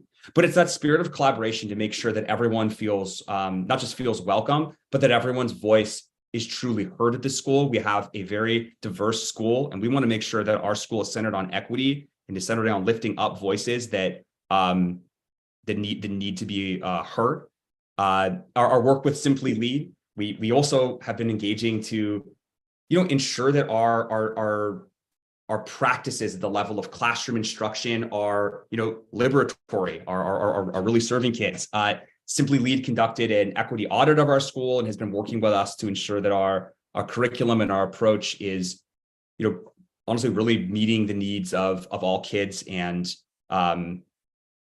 promoting sort of a transformative approach for how we're approaching our work. So there are 2 angles of it, but it's definitely a process that involves, a lot of brave conversations, a lot of hard work from the whole community. But we believe it's the right thing to do, and in fact, one of the core ways by which we can do better. So, yeah.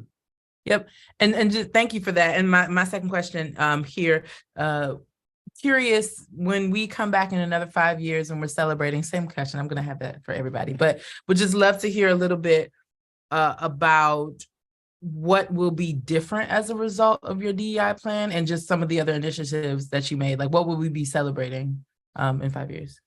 Absolutely. So at the end of the day, we want to make sure that our outcomes for kids, that we are, delivering the goods on really supporting every single child to thrive when you go into your, middle school algebra class, when you go into your high school literature class, when you just in life are aware and excited to learn new things, and in college.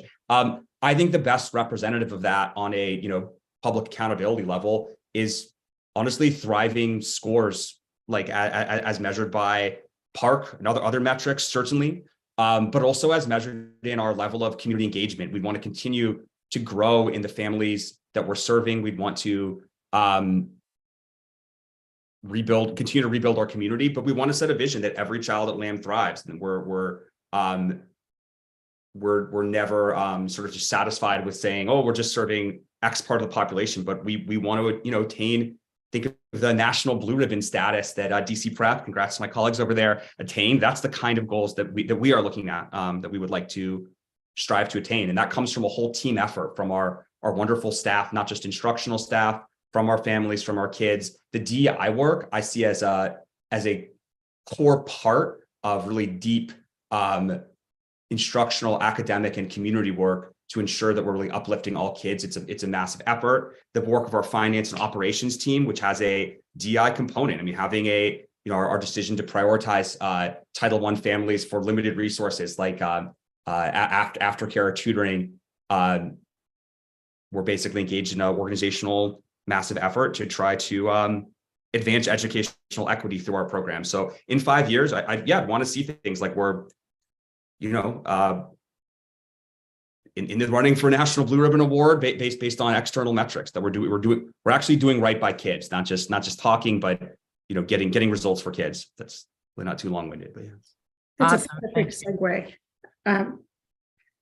Chantel, you want to go ahead and I can ask mine later? Sure.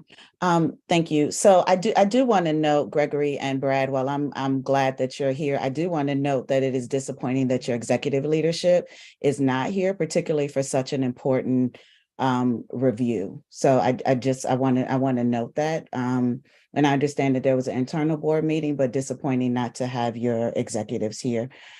In September 22, we approved you all to add the at-risk preference to the My School DC lottery, or you applied to do that. Can you talk to us about how you plan to recruit, educate, and support students who identify as at risk? Like, what will that look like? What are, because it technically probably should have started, right, your recruitment efforts to reach these students? And then once you have them, given some of the history of LAM, and you talked about it a bit, Gregory, and I know some of it precedes you, but what does that look like in terms of supporting those students to make sure that you truly are serving all students equitably? Thank you so much for that question. And I want to say that's certainly been at the top of my mind since I joined LAM. We have been engaged in deep recruiting efforts for certainly students who classify as at risk, in City's term, not mine, through our wonderful family engagement team, which has been really deliberately doing all sorts of outreach throughout the city. We've been working on our program. I mean, I'd say in refining our scope and sequence across all grades to ensure that we're really delivering on taking our wonderful Montessori method, but making sure that we are getting kids what they need to know through that. We really believe in our Montessori approach, but again, we want to make sure that every child from LAM is really thriving. This particularly applies for kids classified as at risk. Certainly what brings me, what I think animates our whole academic team at this point. I should also say for the course of the past year and a half, and even before my time, we've been really homing in our entire academic team's focused, our teaching team, on this priority, on making sure that we are a school that's what brings us to the table, is to advance equity. So sort of winning that mind piece part, which is what part of our DEI work is through, winning our curricular piece, which is through our sort of detailed scope and sequence work, is a big part of this, as well as our sort of social emotional undergirding of the school. I would say our family engagement team is wonderful, has been engaged in all sorts of different active work around the city to promote LAM, to get our message out there. But those are a couple of ways that come up in many languages, in many ways, in all 8 wards. But yeah. Good to see you here, Dr. Sharp. So can you, I'm going to push you a little bit more though, right? Because it's not just about putting the preference in the application. It is about truly making sure that you're ready. So talk to me, share with me a very specific maybe program or something that you have in place thinking about serving that population and some of the difficulties that have happened before in terms of children transitioning, and like how are you getting ready for that? Particularly, you also said from the beginning, you all have a huge wait list, you have high demand for your schools. So what is that going to look like once those students are actually there? Can you share 1 or 2 specific programs and things that you're thinking about putting in place? Definitely. And I would say upfront, certainly I want to keep a, when I think of the city's classification of at-risk students, right, that it doesn't necessarily imply specific, sorry, 1 second. It doesn't necessarily imply in any, a specific need. So it's a category that could mean many things, but I would say for us, what it looks like is added instructional resources. I mean, simply put, more than anything else, we've committed to our model of ensuring we have, let's say at the primary level, 3 teachers in each classroom, 3 fully trained teachers. We've invested in our professional development by, reconsisting things that are I think new for us over the past few years, since probably last you heard this review, weekly meetings, data meetings with each teacher. So things that we've been just common practices, like if you're a teacher, you're getting observed through a wonderful Montessori coach each week. You are working off of a common curriculum. You are focusing in on the needs of the kids that need the most support. So we're leveraging our family engagement team, for example, which we routinely does outreach specifically to students classified as at risk or in our school. We've actually expanded our family engagement team this year. We have hired additional instructional staff. We've hired interventionists. We've built out our intervention program. We've significantly expanded our special education program and our special education staff, which is not the same as at risk, but I mentioned that serves all kids, which includes a percentage of any demographic at the school. That's made a pretty strong, has made a pretty strong impact. Those are a few areas that I can think of. I would say expanding instructional staff, focusing in on just core best practices for instructional development at schools, working with our family engagement team to truly reach out to families, engaging in events in different languages at the school. And then I would say building a robust recruitment and retention pipeline of places that have sent us teachers, Montessori trained teachers who have attained strong results with kids who are we have classified as at risk. So in other words, when we find an institute, a Montessori training institute, even internationally, that is strong, building that teacher pipeline of great people, which I think really starts in many ways before we've reached teachers, and great teacher education programs has been, I would say, quite impactful. And lastly, I'd say we've put a real focus on keeping our strong staff, right? So we teacher retention in the pandemic. I mean, we've been really proud in the past year to retain our excellent team members, have a very high teacher retention rate, but keeping things that are working well is sort of a condition of a lot of other work as well. So a couple of areas in there, but yeah. Greg, can I add a little bit to that? Please.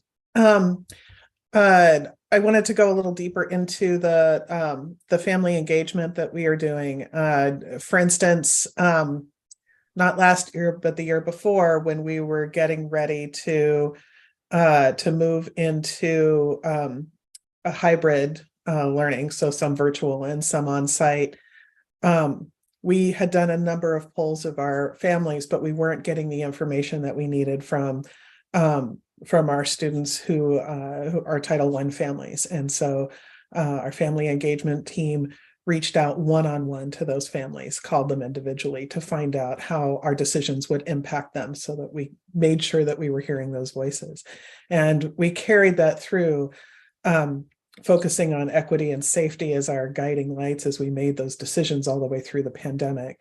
And that has merged into now when, Greg said we work with the academic team and family engagement work together, but we're even building wraparound teams around specific students and families that need the most support, so that we are hearing from all sides, all the interactions that the staff have had with these families, and sharing all the information to make sure that we can target their individual needs. Because we are small enough that we can focus one-on-one on these families, and so we really want to leverage that for their health and benefit. Right. Thank you. I look forward to seeing what your numbers look like and how those students also thrive within LAM. As Shakura said, I was with her. We had the opportunity to see your smallest ones over at Perry Street, and it'll be good to have as many students across the city have access to that as well. So thank you.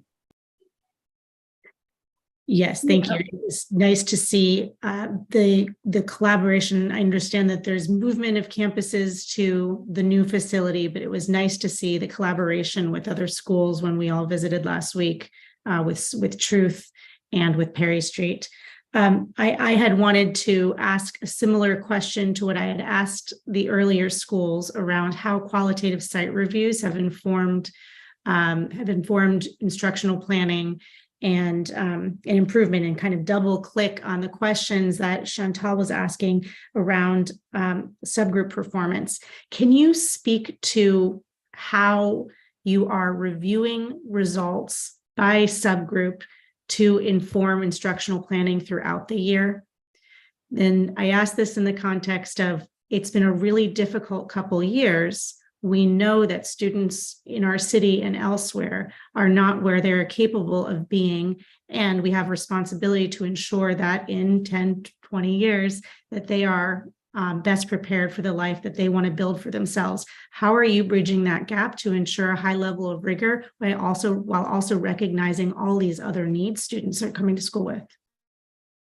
Certainly, and thank you so much for reaching out on that question. I would certainly say that in response to our QSR visits, we have honestly really been deeply investing in leveraging the power within our Montessori and bilingual model to serve all kids. Certainly our goal is to do the best version of Montessori that we can. So what that has looked like for us, what some of our responses have been, specifically to ensure that we're advancing, moving the needle for all subgroup of children at our school. The work for us has centered a lot, number one, in terms of consisting our curriculum, right? We LAM used to be a couple of different campuses. It was very spread out with maybe there was not as much centralization or not as much sort of real consistency. We've really sort of radically moved the needle and have made further moves in the past year and a half to establish a really coherent scope and sequence for what kids learn each year from pre-K 3 up to 5th grade. We're in our sort of first and a half year of implementing that scope and sequence, of using interim assessments. We leverage our MAP exam and analyze it 3 times a year based on subgroups. Just finished giving a report to our board on that to support kids. I should say even more pointedly, we meet with teachers, our instructional team, to look at classrooms of kids and ensure that every child in that classroom is thriving, is learning, is making progress, particularly with regards to all kids in our school, regards to ensuring that every child is thriving. So it's sort of like 2 pieces, I guess. One, as I sort of mentioned, the curricular piece, but I would also say on the level of just observation and feedback, sort of, in as has been referenced in past, before our new leadership team has joined the school. Well, there are a lot of difficulties in LAM for sure from the last crisis. One of the things that got lost was sort of just core instructional best practices, observation and feedback. You have a coach observe your class, you get notes, you work closely with that coach who supports you to craft a plan to ensure that instruction is really making progress. We've seen some positive results of that with some improved outcomes for kids, even as compared to since the pandemic. So we're definitely moving the needle on instructional loss with a lot of those strategies. But sort of a couple areas I would say we've been homing in on sort of our curriculum. We've been homing in on bringing in just sort of sound instructional practices, working to do sort of the best version of our Montessori bilingual model.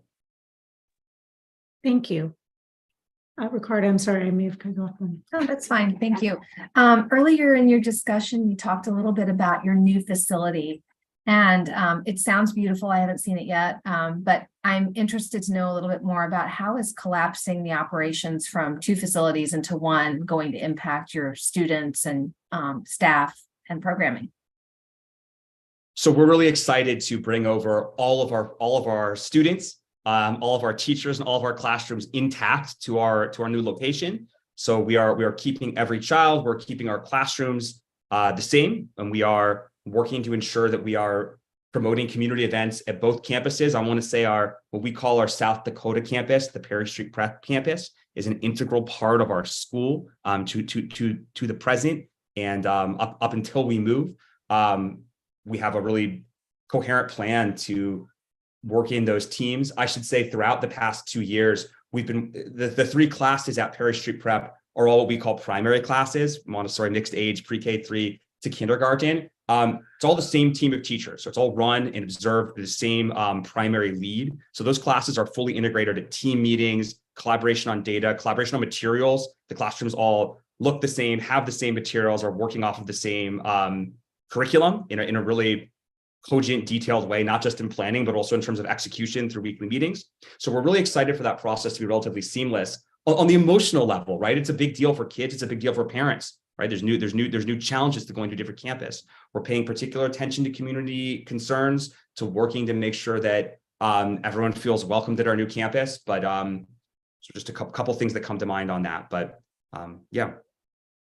If I can interject, also we've done this before. So we bought the 14th Street facility and folded in the kids and the teachers from the Missouri Avenue location as well as the Walter Reed campus. So we've done this before. We learned from. Can you guys be a little quieter? From our what's that? We've learned from our mistakes in the previous one and can build on our. Okay, Greg. Thank you for that. Appreciate the experience that you have with this process already and leveraging that. Thanks. Greg, we're all there. We did so many sound checks before this of crazy people running around in our houses.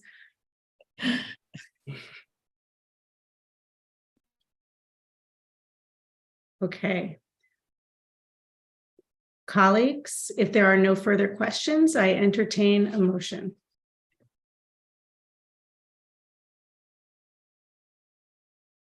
I move to continue the charter of Latin American Montessori Bilingual Public Charter School. Second. Okay, we will take a roll call vote. Ricarda Ganjam. Aye. Chantel Wright. Aye. Jim Sandman. Aye. Shakura Adama Fanian. Aye. Nick Rodriguez is absent and Leah Cruzy is also an aye. Congratulations, Lamb team. Congratulations, guys. Thank you. Congratulations. Congrats. You know, they can be loud. Finally, on this evening's agenda for charter review is Seed Public Charter School of Washington, D.C. I'd like to welcome the Seed PCS team and representatives to provide some remarks. I think we have Brian Rahman, Dessa Seeley, and Christopher Rooks. And welcome back, Netta. Thank you. Seed Public Charter School of Washington, D.C. is up for its 25-year review. The school educates 246 students in grades 9 through 12 at one facility located in Ward 7. The school adopted the PMF as its goals. In doing so, Seed Public Charter School committed to achieving an average PMF score equal to or exceeding 50% at its 25-year review. The school met its goals, earning an average PMF score of 66.4%. DC PCSB staff determined the school has not committed a material violation of law or of its charter. It has adhered to generally accepted accounting principles, has not engaged in a pattern of fiscal mismanagement, and is economically viable. However, the school has a concerning history of inconsistent communication and reporting on its procurement contracts. On several occasions throughout the review period, DC PCSB staff had to remind school staff of missed deadlines and missing procurement contract submissions. While the school resolved outstanding contracts for fiscal year 2021, DC PCSB staff remains concerned about the school's lack of fidelity to DC PCSB's procurement reporting requirements. Based on these findings, DC PCSB staff recommends that the board exercise its discretion to continue the school's charter with a condition. We recommend requiring the school to create and implement a plan for improving procurement contract submission compliance. Seed Public Charter School representatives are available to speak about the school's performance over the past 5 years and to answer the board's questions. Good evening, everyone. My name is Brian Rahman, and I'm the head of school at the Seed Public Charter School of Washington, D.C. I'm joined this evening by Dessa Seeley, our board chair, and Christopher Rooks, our director of student life. I'd like to start by thanking Dr. Walker Davis and the PCSB staff, Chairwoman Leah Cruzy, and the board at large for being terrific partners and for creating an environment in DC that puts students and families first and ensures that schools are doing their best work. As you know, SEED was founded 25 years ago as the nation's first public college preparatory boarding school for students in underserved communities. Our mission is to prepare all students both academically and socially for success in college and beyond. To achieve our mission, we operate a boarding school program where students live on campus throughout the week and experience a college preparatory curriculum as well as a robust student life program. We also provide an intensive college access and success program that begins in the 9th grade and continues to support students through their college graduation. Our students come primarily from Ward 7 and Ward 8. More than 30% of our students have an IEP or a 504 plan, and nearly three quarters of our students are deemed at risk.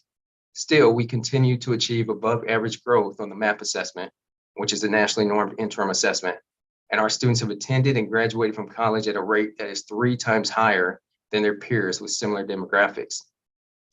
We also provide our students with unique and transformative experiences that shape who they are. For example, our students have traveled all over the world, including to Brazil, Spain, Zambia, Costa Rica, Germany, Jamaica, Japan, Canada, and Peru as part of the Learn Serve International program. We also have a Greek Scholars program that teaches students about Greek history and culture and then culminates with an immersive 2-week trip to Greece. And I can't forget to mention that we have an award-winning theater program that just returned from the Junior Theater Festival in Atlanta, where they won numerous awards again for their performance of Madagascar Junior. These are the types of experiences that students have come to expect and cherish at Seed. Collectively, they expand our students' worldview and help them raise their aspirations and expectations of themselves, which are both critical elements to ensure students are personally invested in their education. Although we are proud of our success with students, we also acknowledge the need for continuous improvement. To that point, we'd like to take a moment to address one of the areas of improvement highlighted in the Charter Review Report. Although SEED has executed and maintained accurate records of all procurement activity, we agree that we need better systems to manage and report on our procurement contracts. In response to the Charter Board's recommendation, we've enhanced our procedures and systems to effectively manage all contracts at the school, including those that require us to follow procurement policies. The enhancements include a centralized process to ensure close oversight of all contracts, the establishment of a procurement team that will meet regularly to review contracts and take collective responsibility for ensuring that we meet compliance expectations, and creating a competency-based procurement training for all managers to ensure that everyone has deep knowledge of the procurement requirements. As we look toward the future, we're excited about building upon the outstanding work that SEED has done for the last 25 years. We're pleased that we met and exceeded our charter school goals for the current review period. However, we are fully committed to continuously getting better. As of this school year, we have a new academic leadership team in place, and we believe we're on the path to improving our overall school performance. Our MAP scores from last school year, as well as our fall to winter scores from this year, indicate that we're moving in the right direction. Our average growth percentile in both math and reading are approaching the 65th percentile. We're also in the planning stages of creating a new multimedia program focused on broadcast journalism and media content creation. Our vision is that all SEED students will develop the skills needed to create, produce, and publish a range of media content, including online news, radio shows, podcasts, short-form documentaries, and television news. We want our students to develop tangible skills that are valued in today's economy. We want students to experience being creators and not just consumers of the world that they live in. With today's vote, we hope to continue the important work that we're doing on behalf of students and families in the district. At this time, I'd like to turn it over to Deza Seeley, our board chair, to make a few very brief remarks. Hi, good evening. Very good to see you all. My name is Deza Seeley. I'm chairman of the Board of Trustees of the Seed School of DC. I really just wanted to thank you for your effort and your time and your collaboration. Really appreciate what we do is tough. What all of us do is it's just not easy. And we appreciate having peers who have a different vantage point, who see charter schools as a whole across the city and can provide another lens for us to look through. Appreciate your highlighting our weaknesses, which we are in the process of correcting, and appreciate your partnership in making sure that SEED students and the students of the District of Columbia have the best possible education that they can. Look forward to talking with you further.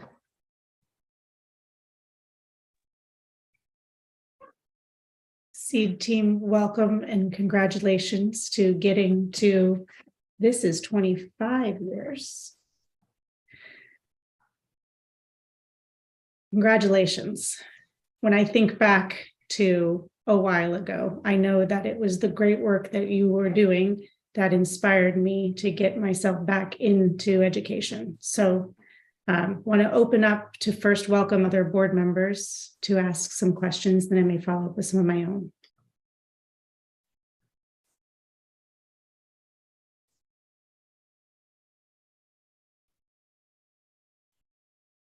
Good evening. During the review period, there were repeated instances of the schools not complying with the requirement to submit procurement contracts for review by our board. I'm very concerned both about the number of instances in which that didn't happen and the repeat problems in doing that. I can see how it might happen once or twice, but even after notice that you were out of compliance, it came up again. As you know, the staff are recommending that we attach conditions to the renewal of your charter that would address this, but it would be helpful to me to hear from you some indication that you get it, that you regard this as serious, and that it won't happen again? Thank you for that question. We absolutely get it and believe it is very, very serious. We've had engaged in a series of conversations over the past couple of months with our school team and management team about the changes that need to be made, essentially, so that this problem doesn't present itself again. And so we've gone to great lengths to create a set of procedures and systems to make sure that, number one, everybody in the school, all managers, anyone who has anything to do with soliciting or executing a contract is deeply knowledgeable about the procurement requirements and our school's requirements around how we're going to manage it. So we have designed a system for that. We've designed a training, as I mentioned, to make sure, again, that everybody is deeply knowledgeable. We've created the procurement team that's going to meet not when it's time to sign a contract, but we'll meet bi-weekly to review all the contracts in the school, to go over the details, so that we have deep knowledge across a wide range of people within the organization. One of the things we wanted to get away from was it being a single person's responsibility. So if that person misses an email, and doesn't follow up, that can't happen anymore, because we're taking a team-based approach where a number of people are taking collective responsibility. So I am confident with the changes and enhancements we've made and the efforts we've made over the past couple of months that this problem will not present itself again. Thank you. I appreciate your answer. Hi, Seed Team. Congratulations on getting to 25 years. That's quite an achievement. I'm going to push you in two areas that I'm very concerned about. The first has to do with discipline, and the second has to do with in-seat attendance. So the Public Charter School Board has been made aware through community complaints that Seed has had a higher than normal number of discipline incidents at the beginning of the school year. But it also looks like a pattern. When you heard Chair Cruzy say earlier, a lot of times we will talk about things that aren't necessarily directly related to school goals, and one of which is your out-of-school suspension rate as well as your mid-year withdrawal. So I see that in 2021-22, your out-of-school rate was 0, and I was impressed with that at first, until I then saw your mid-year withdrawal rate increased almost 7 times that in that same year. So it went from 2% to over 14% for at-risk students and over 18% for students with disabilities.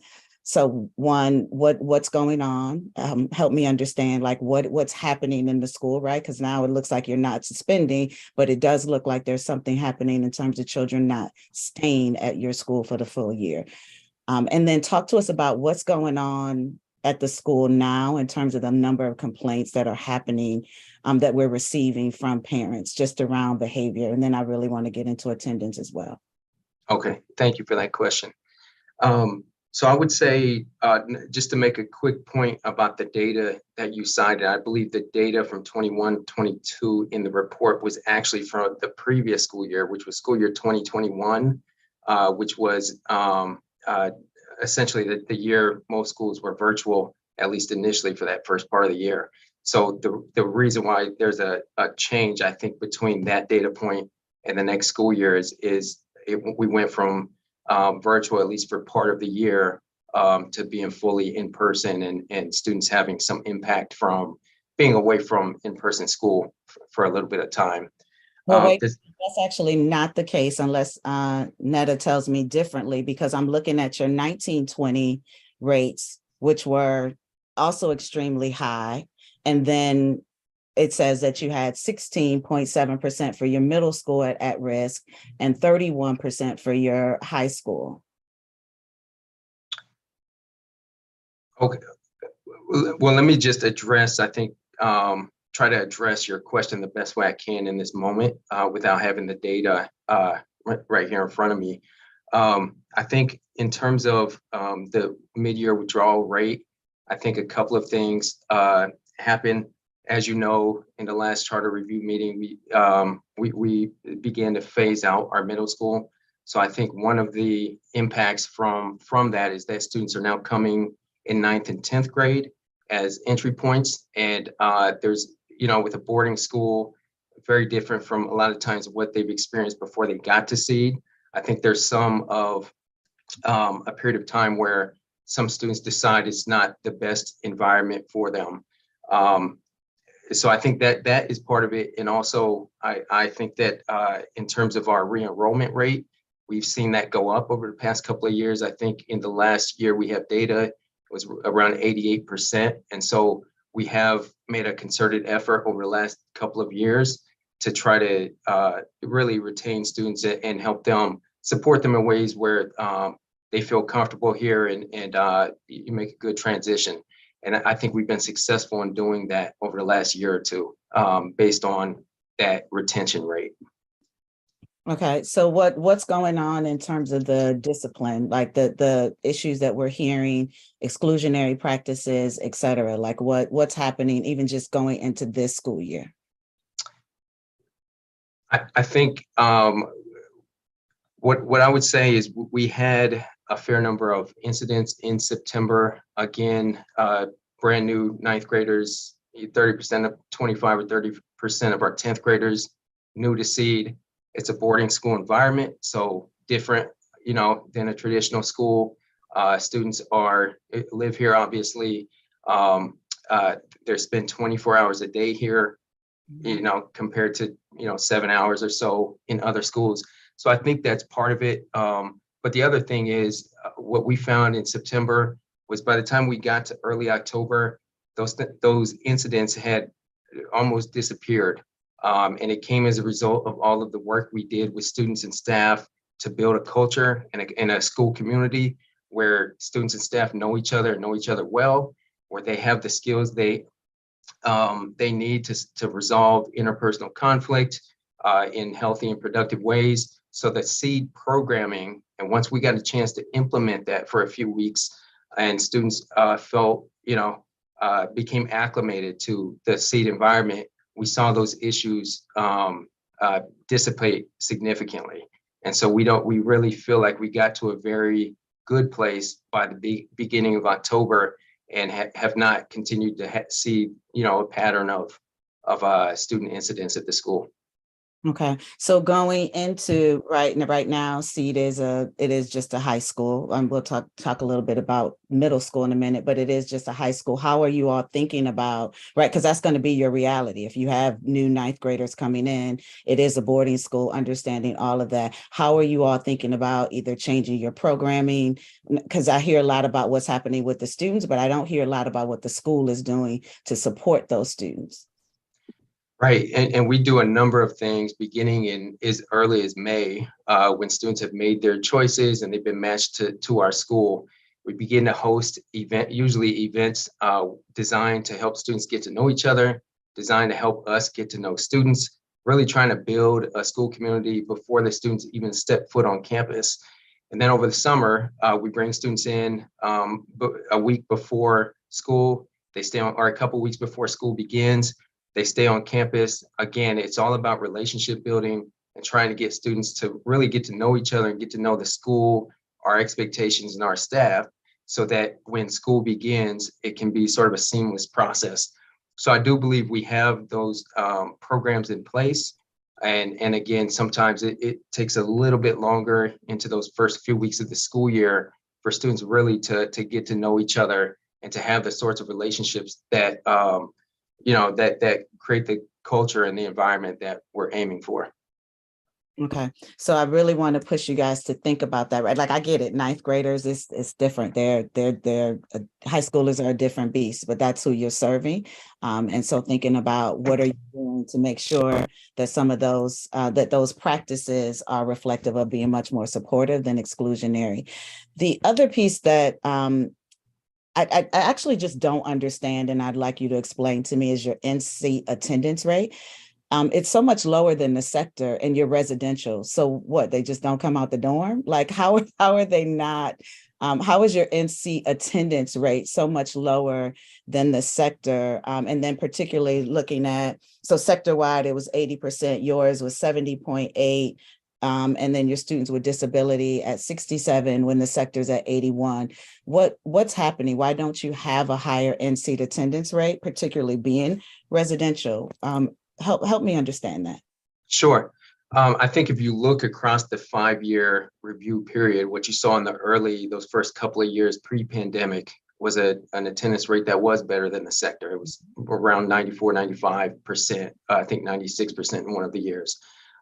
When the pandemic hit, I think it changed a lot. It had a significant impact on our school and on our community in terms of students initially feeling comfortable staying on campus and living in dorms in close proximity to other students. And so there was some impact there. We also dealt with, for 2 years, a lot of transmission of COVID. And so taking the precautions we needed to take, quarantine periods, and, we were very deliberate about our contact tracing process and making sure that we didn't have outbreaks on campus. And so I think that the illness that we've dealt with for the last 2 years, a lot of illness from students getting the flu or COVID or what have you. And that has been the biggest effect in these last 2 school years on the in-seat attendance rate. We do believe, though, that those numbers are going to increase.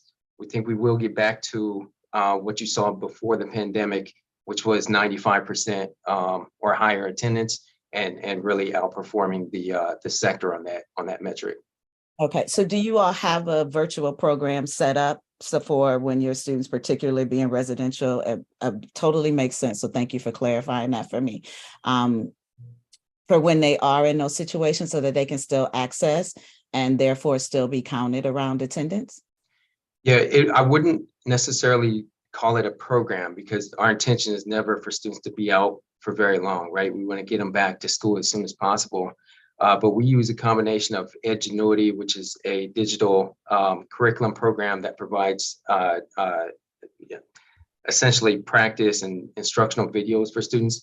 We also utilize the Google Classroom, and we require teachers to put in to the Google Classroom to keep up basically with their curriculum, put materials and assignments in there, so that anytime a student is absent, they're able to access through the Google Classroom exactly what the assignments are and what the instruction is. And that sometimes includes teachers recording videos and uploading that to the Google Classroom.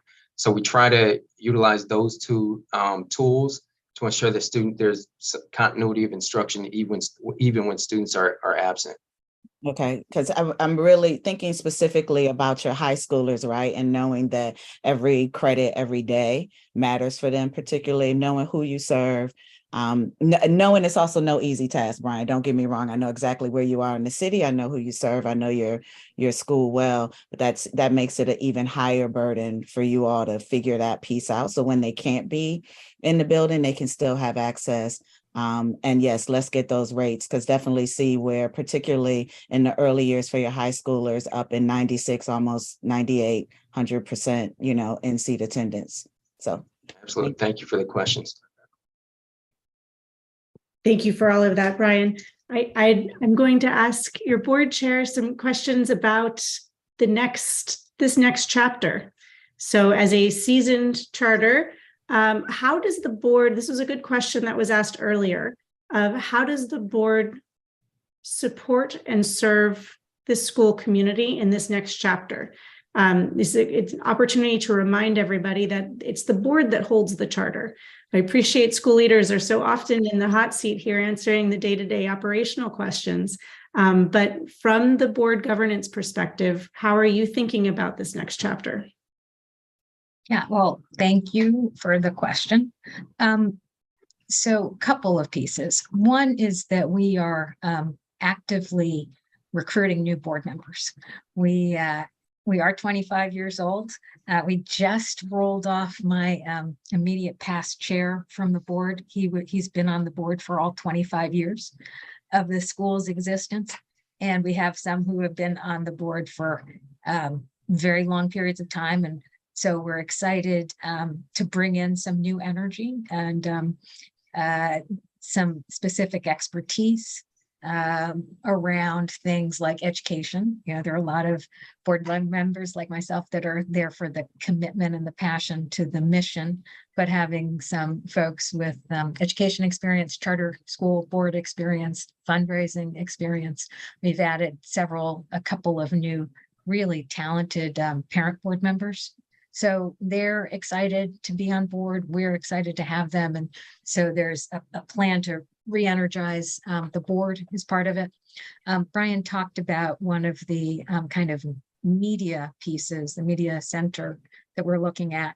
And it's actually a two-pronged approach. We're 25 years old and we have an almost 25-year-old facility. And so we are assessing what the needs of the facility are, and we're providing kind of guidance along that, but making sure that we are up to snuff and where we need to be in terms of our facilities and in terms of providing new offerings. So that's kind of a piece that's under our umbrella. Of course, Brian and his solid team are doing the legwork, but that's a piece that we're looking at. And then we provide sort of thought leadership. I, as chair, and then the board as a whole, we're really taking a good look at quality, what quality means, and how we maintain our standard, you know, how we both address the gaps that students have when they walk in the door at multiple grade levels below their grade, and how we train them to get up and through college. And addressing that is challenging. And we provide, resources, thought leadership, and anything that we can to help support Brian in that effort. The school, I'll just crow for a second, recently got a very competitive, highly competitive federal grant to work on literacy. And we believe that there's a real problem with literacy, and without that, you really can't go much further. And so we are embedding literacy into the curriculum, and we're rolling out new programs now to address, intensive work on reading and the ability to, it'll impact scores. It impacts everything. So we are working and supporting Brian at that level. That's what comes to mind. Thank you. And then you preempted a question I would ask around rigor and how we can meet the needs and realities of students into this next chapter of their adulthood. So thank you for naming that, and congratulations on that grant award. Thank you. And thank you for your service. Thank you. I think you have some compatriots here who show up to serve beyond our day jobs too, because we're called to do this work. So thank you for your fellow board member service. Thanks. Jim? Oh, did we have? Okay, I think if there are, Shakura, please go ahead. You're on mute, Shakura.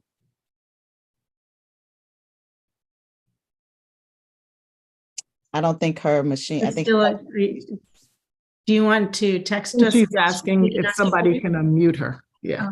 Somebody can unmute her. Aisha, are you able to unmute her? I am not. I've been trying. I am not. It's just asking me to ask her to unmute her. Do you want to text your question over, Shakura? Yeah. Okay. While she's doing that, Brian, Dessa, and Christopher, I want to come back to you. And during SEED's 20-year review, the charter board required the school to phase out its middle school program. How has the closing of the middle school impacted SEED and its program? I'm not sure how long, Brian, you've been the head of SEED, and if that was part of you, if you came in to do that. But talk to us a little bit about the impact of that closure and what that's done, for better or worse. Thank you for the question. I'll say something briefly, and then I'll turn it over to Christopher to provide some additional comments. I was not here, but I was with the SEED Foundation. This is my third school year as the head of school. And I would say one of the big pieces impacts is that Deza already mentioned, which is that our students arrive in 9th and 10th grade reading far below grade level.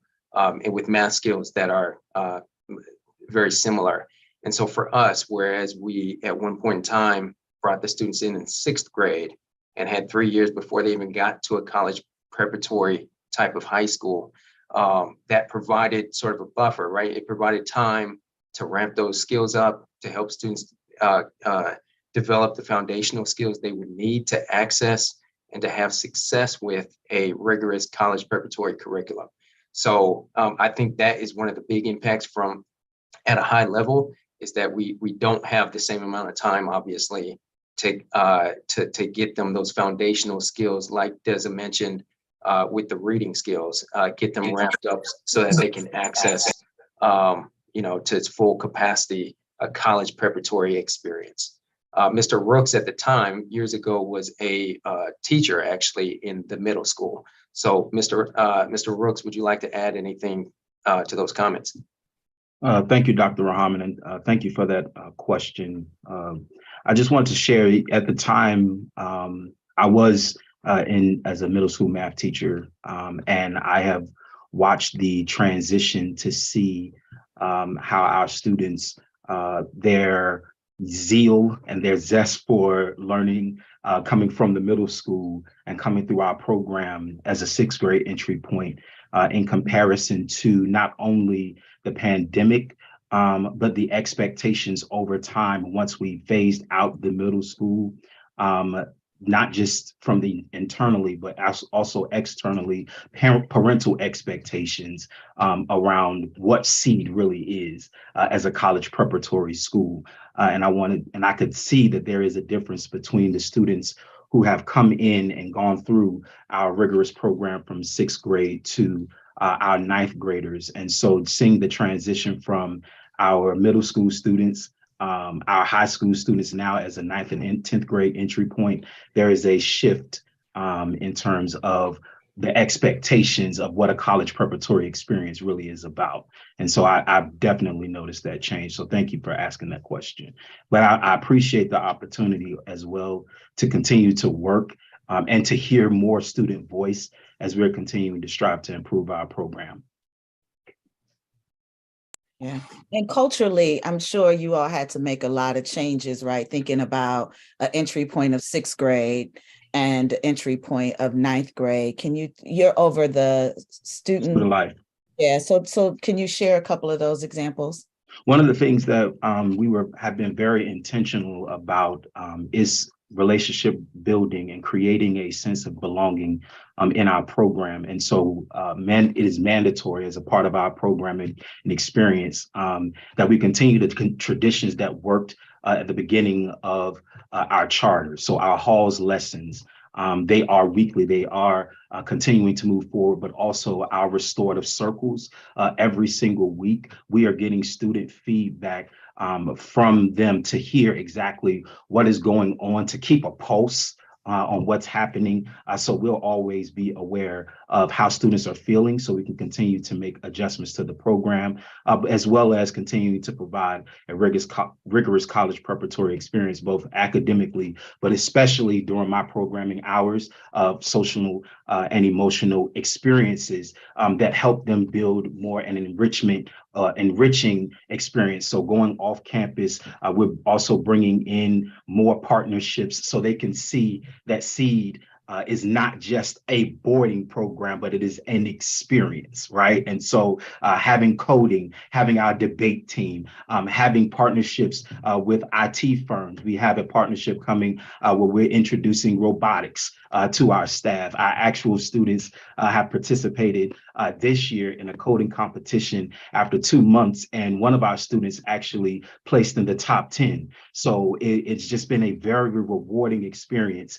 It's challenging, but to see the smiling faces, to have one of my students, I apologize for bragging, but to have one of our students win the Posse Scholarship out of over 17,000 applicants. We have a Posse Scholar here at CDC, and to see the resiliency that this young lady had to go through, but if not for SEED, right, to have this boarding experience, because a lot of the violence that is happening out in DC, to have a place that they can call home and actually feel at home has been a very hallmark and a benchmark for my program. And I'm very proud to be a part of this team to provide these experiences for our young people. Great, thank you. And you should never pause on bragging about students and what they do. So thank you for answering questions. I look forward to seeing what you guys are going to do, and I look forward to continuing to win. Right, it's a unique model, provides a much needed opportunity for the scholars that come your way. So we look forward to seeing you doing that, and I look forward to visiting the school and seeing it and pushing you guys to keep figuring out how to reach those ninth graders, because you're taking on high school in and of itself, but you're taking them on and you saying, come live here and be here, right? Like that's no easy feat. So we see that and we know that. So I look forward to seeing the school in really short future. Thank you. Thank you. Okay, may I jump in as technology is working right now? Okay, here we go. I'm there. Thank you all, Seed team. It's been really great to hear about the good work and then your plans for the future. I want to kind of go back to talking a little bit about the QSR, and specifically PCSB has conducted a QSR at your school during school year 21 and 22. And the QSR team rated 66% of observations as distinguished or proficient in the instruction domain, concluding that students had limited opportunities to engage in rich academic discussions. Comparatively, the QSR team rated 75% of observations as distinguished or proficient in the instruction domain during the school's previous QSR. Has SEED adjusted its instructional choices in response to the QSR findings or other factors? And if so, can you describe what the adjustments have been? Yes, thank you for that question. And we appreciated having that external lens. It was helpful for us. It did, in a lot of ways, mirror our own internal assessment of the program. And absolutely, we've made adjustments based on those findings. Number one, as I mentioned earlier, we have a new principal in place that we are very excited about and has been great. With him, he has a new assistant principal this school year and an instructional coach, which we, in last year's tough labor market in schools, we had a tough time staffing that position. So we have a strong instructional coach, very strong principal with a strong instructional lens, and a very, very good assistant principal. So really a small but mighty team that we feel confident about. So in addition to bringing in new leadership, we also have brought in new talent in terms of our teachers. So we partnered with a national organization that supports schools with recruitment of teachers. We brought in several teachers from outside of the district even. So sort of a national recruitment strategy that helped us, we believe, improve our teacher talent. And then we've been focused on developing the talent, right? And so offering high quality professional development opportunities twice a week, every single week. We started the school year with 3 weeks of foundational professional development work. We continue to implement some of the support structures during the school year to help teachers continually get better. We differentiate professional development, for example, so that teachers are working on things every week that they actually need the most help on, the things that would move the needle the furthest, are the things that they spend their time focused on. And so with that instructional coaching, with high quality professional development, and even something like curriculum trackers, where we've provided a structure for teachers to sort of share where they are in the progression of their curriculum, so that even at that level, from a curriculum standpoint, we're able to see where teachers are at, what they've been teaching, what sort of success students are having within the curriculum, and can make adjustments as we see fit. So there's just some of the changes I think we've made to improve. As I said earlier, we just want to get better. We want every day, we want to create a culture, both with the staff and with the students, of trying to get better every single day. And I think that's what we've done, have made some important adjustments to help us get better. Okay, thank you.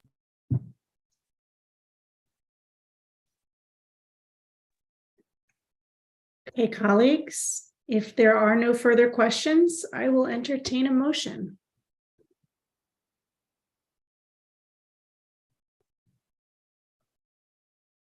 I move that we approve the charter renewal of Seed Public Charter School. Second. I think we want to check, do we have a named set of conditions? And I need to make sure that we articulate those in the motion. Yes, I apologize. I will restate my motion in 1 second.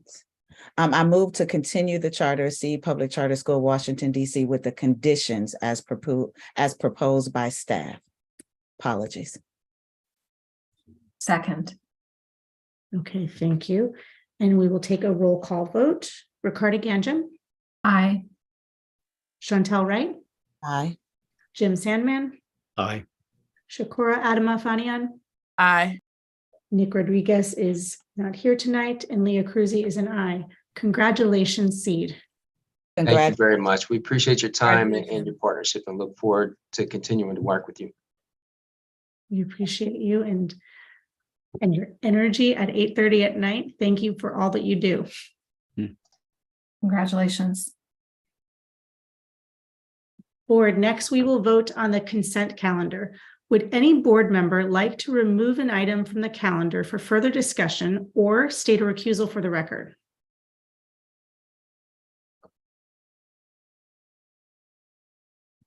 Okay, colleagues, I will now entertain a motion for the consent calendar items. I move to approve the items on the consent calendar.